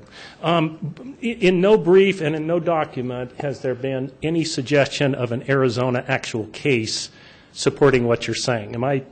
Did you miss that, or did I miss that? I noticed that no one cited any Arizona cases. I'm not sure that there are any Arizona cases. I'm referring to what used to be called Proposition 200, which was the Arizona public finance law, which is the granddaddy of public finance laws, from as far as I know. So when the league tells voters in exchange for getting disbursements from the fund, candidates would not be allowed to accept or spend private campaign contributions, voters were supposed to understand that candidates could get another $38,000 through this process of private persons writing checks to a campaign operation. Is that right? I guess I would question why the League of Women Voters' incredibly brief summary of the very complicated open and ethical elections charter amendment would have anything to do with anything, but it was a very brief summary, and it probably left out, well, it did, it left out many, many, many provisions of the ordinance, which are complicated and lengthy. And you think voters were aware of what you remember now about that debate as opposed to what the League of Women Voters provided to them. Is that correct, Mr. Cadigan? If you want my opinion on what voters were interested in, they were interested in getting big developer money, e.g. Santolina or Westland, what they were called then. They were interested in getting them out of city politics because the developer money dominated city politics until the public financing became a reality. And so the $50,000 from the unions for Mr. Keller's Measure Finance Committee, that isn't considered big dollars, is it? I don't know about $50,000, but if it's in compliance with the law, it's in compliance with the law. In-kind contribution says a good or service other than money, right? Yes, sir. Thank you.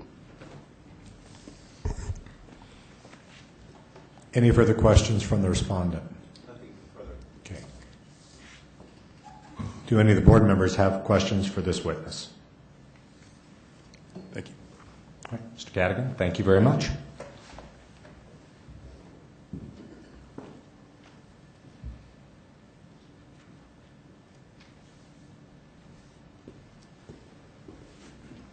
All right. Does the complainant have, does the respondent have any other witnesses?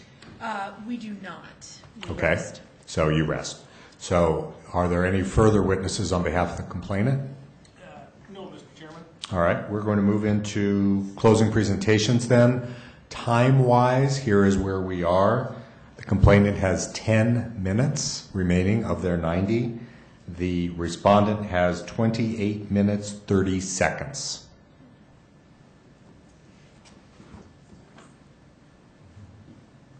So, Mr. Rogers, the floor is yours.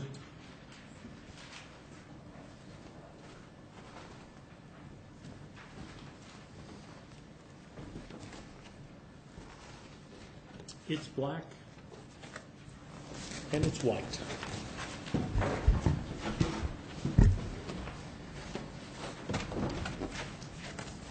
There's no confusion about this. In-kind contribution means a good or service other than money.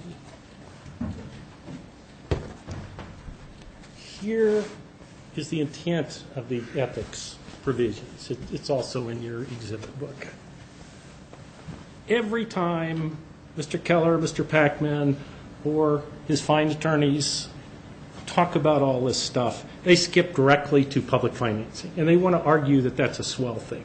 That's not in front of you. What's in front of you is the plan to take $500,000 and on top of that, take cash from private donors, tell them to send a check to this entity that's not directly regulated by you, didn't want to produce their documents, didn't produce their documents to show where the money actually went.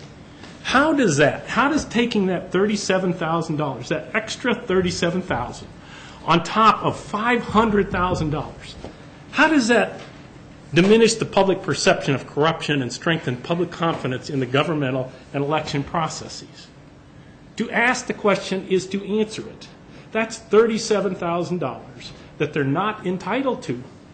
$500,000 is a whole lot of money. Is a whole lot of money. They're not entitled to do what they did. There is no document supporting the proposition that anyone has done what they have done in this instance. None. This is simply taking cash and using it however Rio Strategies decides that it wants to use it. This is a violation of the reporting requirements. There are 51 instances where they have mislabeled professional services. And you saw their invoices that they prepared. Not a single invoice is for professional services. This was a cover-up. Look at the date. Look at the date that invoice was prepared. It was prepared immediately after the complaint was filed. KOB story on the 7th, complaint filed on the 8th, invoice which wanted you to think that these were goods was prepared by Mr. Packman after September 8th, and it was dated August 1. Furthermore, this idea that well, you know, maybe we're not sure, but it's a better system anyway. Good heavens. They are using 2 bank accounts. The rules say 1 bank account. They say that so that you can audit, you can look at those invoices and so on. It says any contribution for the benefit of a candidate. There can't be any confusion that these people thought they were contributing for the benefit of Mr. Keller. That money was placed in the Rio Strategies bank account, and yes, it was laundered and it was tumbled, and what came out, you have to trust someone who is not subject to these rules. It should have been, the campaign needs to be responsible, and they reported those cash donations, money,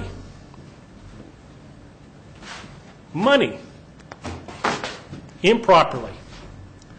They took an additional $37,000, and if you find that there's been a violation, if you don't, consistent with that, find them that money, they're still ahead, because this end run, this end run that they've attempted is going to be successful unless there's a $37,000 fine and a reprimand.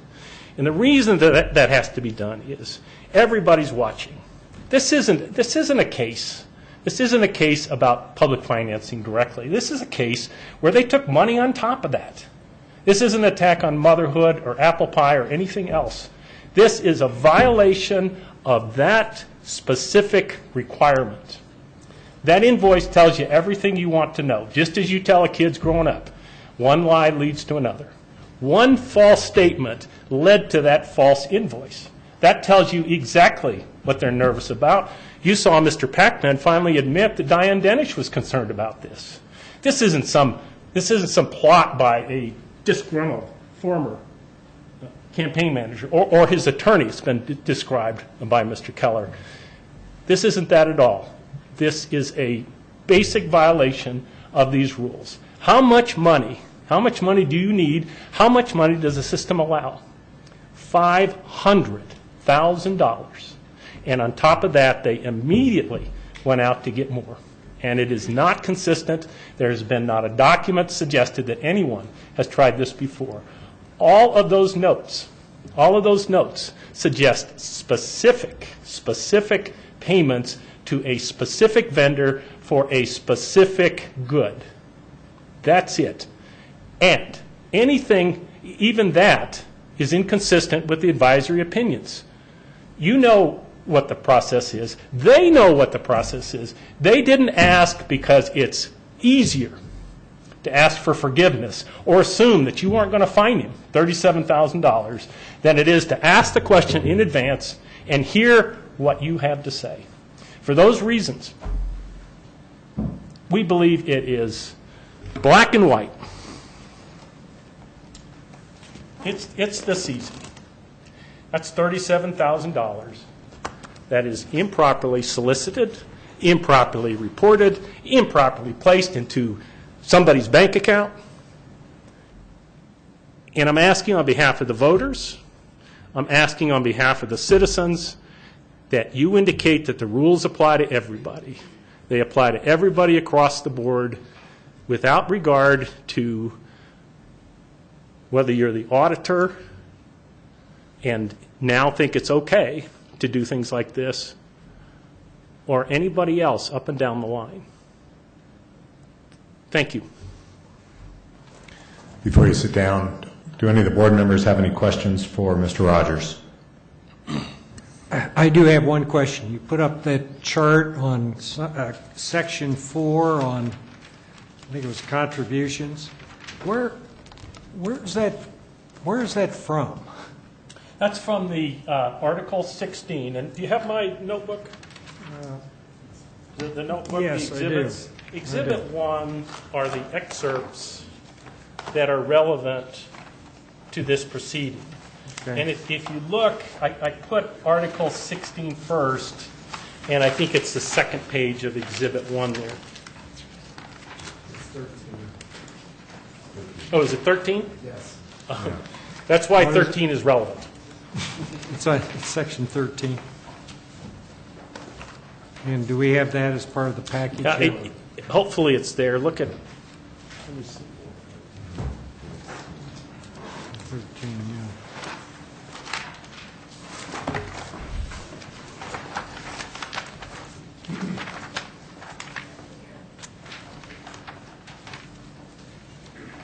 Okay, I have it.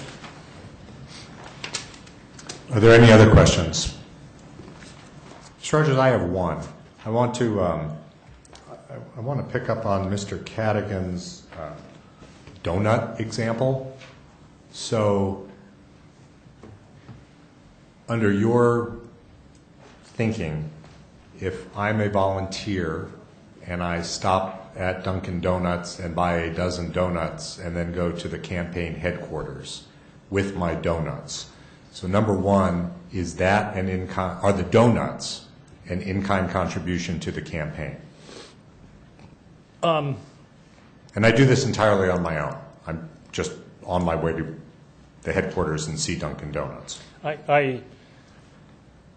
It's difficult because, contrary to what you may believe, I think there are de minimis issues that never deserve your attention. And so the answer is, I think there's a difference.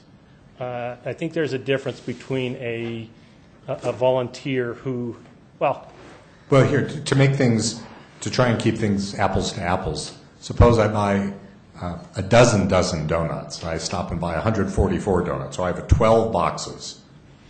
I stop at Dunkin' Donuts, and I've done this entirely on my own. My first question is, are those donuts now an in-kind contribution? Yes, and I think that's what in-kind is all about. Okay. And if they are, then how should the candidate report voluntary contribution of those donuts? That is what's meant by in-kind donation. In other words, what the rules say is that an in-kind donation is considered both a contribution and an expenditure. That's what the rules say. And so what in-kind is intended to cover, what in-kind is supposed to address. Someone throws this party that Mr. Keller was talking about, and they gather all the supporters. And at that party, they provide soft drinks or beer or all sorts of stuff. Okay? That's the classic in-kind. Now, I do not dispute the proposition that a printing company could call and say, I really like your campaign, I think this is wonderful, and I'd like to give you some printing, and it's worth approximately X. That's in kind. I think there's a whole bunch of goods and even services, but none of these persons contributed professional services. But my question is, how should the campaign, or does the campaign need to now account somehow for my 12 dozen donut contribution? I think that's an in-kind contribution. I mean, how would you separate that from, champagne and filet mignon for supporters and so on? So it should be accounted against whatever the cap is on in-kind Absolutely. contribution? Okay. Yeah. And my last question is, and I took this down from your comment in your opening statement, because I counted, you said this 3 times. The reason I gave my hypothetical about me being just a softie for donuts and doing this entirely on my own, does it matter for your position whether these are voluntary, my hypothetical, as compared to the words you used, contribution solicited from the candidate? In other words, the candidate calls me and says, will you please pick up 12 dozen donuts on your way to my office? For purposes of your argument to the board, is there a difference whether they're a voluntary or solicited directly by the candidate? No, there can't be. Okay. And I don't think that anyone would argue to the contrary, because if somebody shows up at the Keller campaign with 200 printed mailers of all of his campaign promises and so on, I mean, the idea that he just drops them there, wasn't asked, but just drops them there, if they're used, like the donuts are used, I think it's a contribution. But luckily, I don't think we're talking about de minimis matters. I think we're talking about significant things. Thank you, Mr. Chairman. Thank you for your patience. And once again, thank you for your public service. Okay. Thank you for answering the question. For the respondent.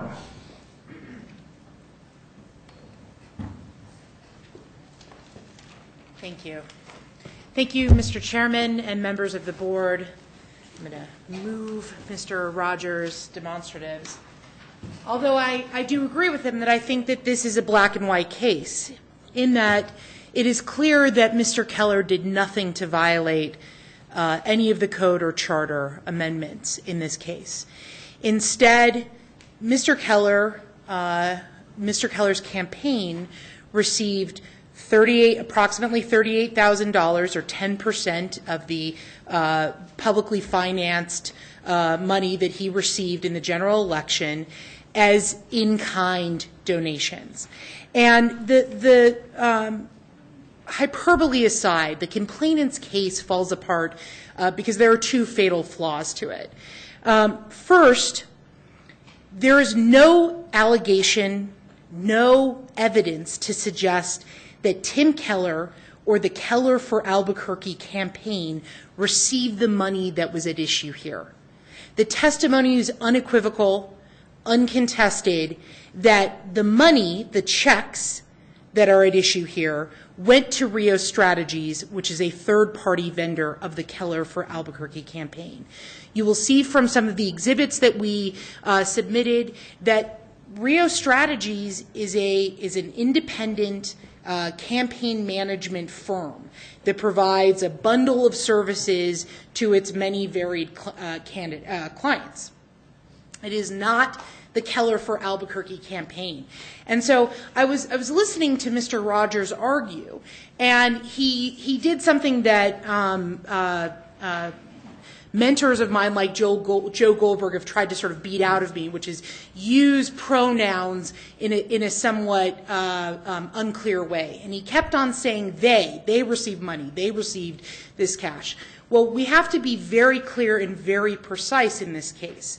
And the only evidence, the only credible evidence, separate and apart from speculation or argument by Mr. Rogers, is that Rio Strategies was the recipient of the money that is at issue here. So for the complainant's case to have any teeth, we think it fails for other reasons, you would have to believe that the Keller for Albuquerque campaign was receiving these monies that are at issue. And there is just no evidence of that. In fact, the overwhelming evidence is exactly the opposite, that it was Rio Strategies, this third party, that was receiving it. And then the in-kind donation or the in-kind contribution was these individuals, these donors, paying for Rio Strategies' professional services. Now, Rio Strategies invoiced, and I would take issue with Mr. Rogers' testimony about that invoice. I think Mr. Packman was clear that that invoice that began on August 1st and that it was a work in progress, and we've seen different iterations of that invoice. I think that's quite typical when you're dealing with vendors. That's certainly true, for example, our CPA, when we're dealing with our CPA. There may be different drafts of an invoice. But that Rio Strategies and the Keller campaign agreed that to be entirely transparent, to make sure that everyone knew what was going on, in case there are any questions, that Rio Strategies would invoice, would submit an invoice in Invoice 46, what that money that those donors gave to Rio Strategies, what that money went to. And that's what they did. And I think as Mr. Keller testified, and as Mr. Cadigan testified, that's a much cleaner way of doing it. Rather than an individual, for example, loaning a car to a campaign, and then the campaign being in the very difficult position, I think, of trying to contemplate and sort of estimate what that service or what that good should be valued at, what that service of the loaning of a car should be. How do you do that? Do you call Hertz? Do you call car rental services? It can get very complicated, and I think as Mr. Cadigan testified, the evil that these rules are meant to prevent is the idea that that campaigns are getting sort of a flood of undervalued services and goods. And so the way that the Keller campaign did this, by directing people who were interested in providing some support to the Keller campaign, because the Keller campaign could not receive money, to provide donations to Rio Strategies to provide as in-kind donations, and then Rio Strategies would provide those services.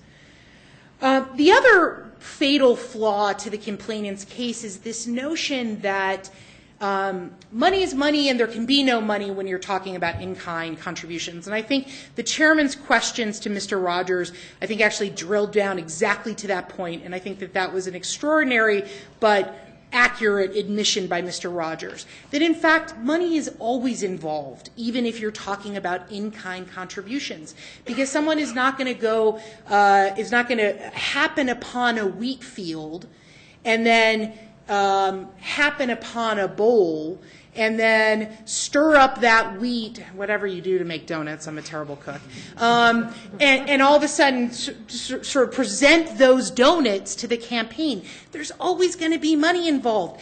That individual, whether it's someone who just, for the good of their heart and their interest in helping the Keller campaign without any solicitation, or if directly asked by the campaign, goes and buys donuts, there is a cash transaction there. There is a money transaction. But the in-kind contribution is that good that then goes to the campaign. So it's not cash going. It's not money handed over to the campaign to say, oh, here, go buy some donuts. It's the individual purchasing those goods. Well, as we know from the code, from what we've cited 6F and 3K, Section 3K, the code allows for in-kind donations of not just goods, not just those 12 or 144 donuts, but also services. The code expressly contemplates that. And there are examples throughout the code of what that means. So I think the greatest example, which we cite to in our brief, is this idea that if an individual who owns say I own an IT firm, and my employee is volunteering providing IT services to Keller for Albuquerque. Well, I, as the owner of that IT services, am making an in-kind donation of that employee's professional services. I'm the donor. I, the owner of the IT company, am the donor because I'm paying that employee to provide those professional services. It's directly analogous to this situation where you have individuals paying for the professional services of Rio Strategies. So again, the two sort of foundations that the complainant's case are built on are flawed, are fatally flawed. One, Rio Strategies and Keller for Albuquerque are not the same entity. They are two separate entities, and there's no evidence that any money went to Keller for Albuquerque. And two, of course, there is the contemplation of money being a part of in-kind donations. It doesn't make any sense otherwise.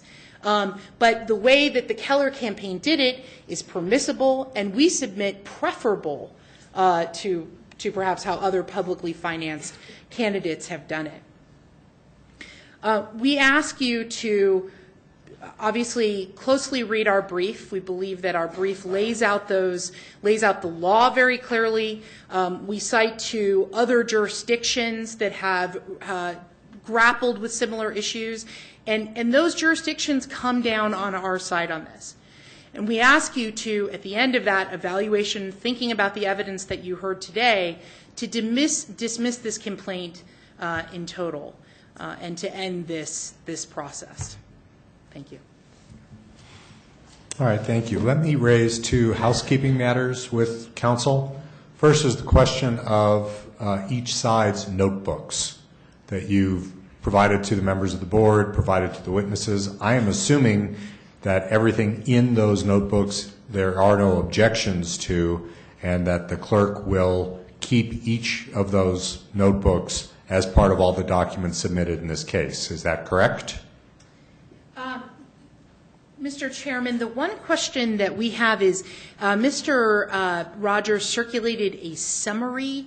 It was an exhibit that was a summary of the campaign finance reports. I don't know if that's included in your notebook. Well, you have a copy of the notebook. We do have a copy of the notebook. Please look at the notebook. I need an answer to that question. Okay. Is the documents that are in the notebook that were distributed. So, Mr. Rogers, is my assumption correct as far as the complainant goes? Mr. Chairman, there was one objection, and it goes to the documents supposedly concerning R.J. Berry. What they've submitted is not the report from R.J. Berry's 2009 campaign, but a summary that does not contain the same information that's before you from Mr. Keller. Let me explain what I mean by that. Well, I'm going to cut you off right there. I believe you're talking about Exhibit D. I'm sure you're right, Mr. Chairman. You have a copy of the notebook, Mr. Rogers. You can make this go a little faster if you actually have in front of you what we're talking about. I'm looking at Tim Keller, BOE hearing, November 8, 2017, Keller exhibit. Do you have that notebook? Yes, that's it, Mr. Chairman. Exhibit D, Richard Berry, 2009 campaign finance reports. Yes. Okay. No witness was ever asked a question about these materials. And I disagree with Mr. Rogers' characterization, but we would withdraw that exhibit. All right, so Exhibit D should be removed? Yes. Are there any other exhibits that should be removed? Let's start with the Keller notebook since we have that in front of us. No, we would. Okay. Mr. Rogers, are you okay with this notebook with the exception of Exhibit D, which will be removed? Yes, Mr. Chairman. Okay. Now let's turn to the other notebook that was given to us. This is Wayne Johnson's hearing exhibits, evidentiary hearing. There are exhibits. Are these exhibits fine as is? Our objection is that we have not, we received what I believe is Exhibit 3, which is this summary that Mr. Rogers compiled, and we just haven't had a chance to double-check it against the Okay, report again, to make I'm sure going it's to cut accurate. you off. Yes. Exhibit 3, no, my recollection is no witness was ever asked a question about Exhibit 3. Is that correct? That's correct. All right, so with that objection, Exhibit 3 will be removed. No witness was questioned about it. There is an objection. It's too late to bring this up now. So Exhibit 3 will be removed from this notebook. With that removal, are these exhibits good to be included in all the materials? We have no further objections. All right, so we will do that. So last housekeeping matter, which is, I told you at the very beginning, I wanted to raise the issue of timing. Just a general question. What are the parties' preferences with regard to how quickly this board rules on this complaint, given that there is the other matter which raises a substantially similar issue, which will be heard on November 17th? So from the complainant. I think it is critical, Mr. Chairman, that this be acted on and determined at the earliest date, hopefully today. All right, respondent. I think as the chairman, as Mr. Chairman, as you indicated at the beginning of this, given that this board's powers are limited, it's not as though Mr. Keller, even if the board found against him, he could be removed, for example, from the ballot. I just need an answer to my question. We think it's more prudent to wait until after the board has heard all the evidence in both of these cases. Okay, thank you. So with that being said, both cases are closed. I'm going to ask Member Throckmorton to say the magic language. I make a motion that the board go into closed session pursuant to New Mexico statutes, section 10-15-1, parentheses H, parentheses 3, to deliberate on the evidence received at the hearing held before the board in case number 08-2017. Is there a second to that motion? I'll second, Mr. Chairman. Okay, is there any discussion?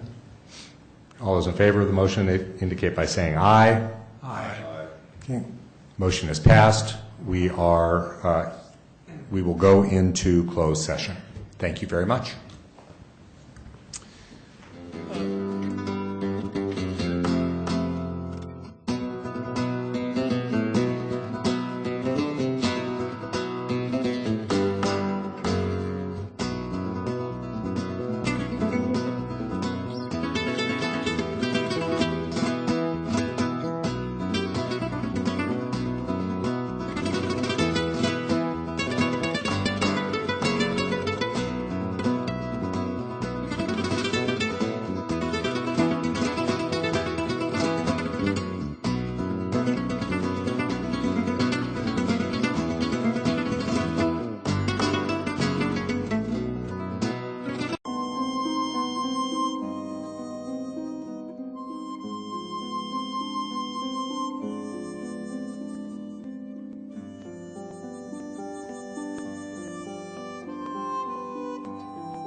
All right.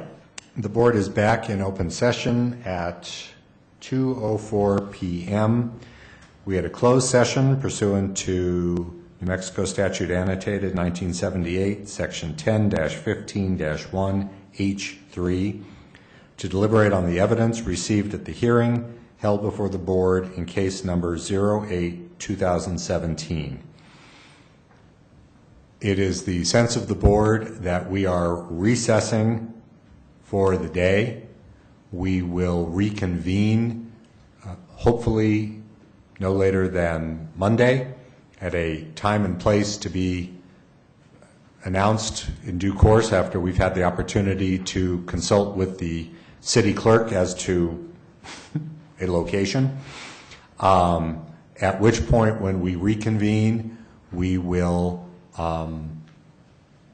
return to closed session. think that's right. Yes, we will return to closed session so that we will be in a position then to take a vote and announce an opinion in 08/2017. So at this point, I will entertain a motion to recess. I'll move to recess. Thank you. Is there a second? Great. Is there any discussion? All those in favor of recessing, say aye. Aye. Any opposed? Great. We are in recess.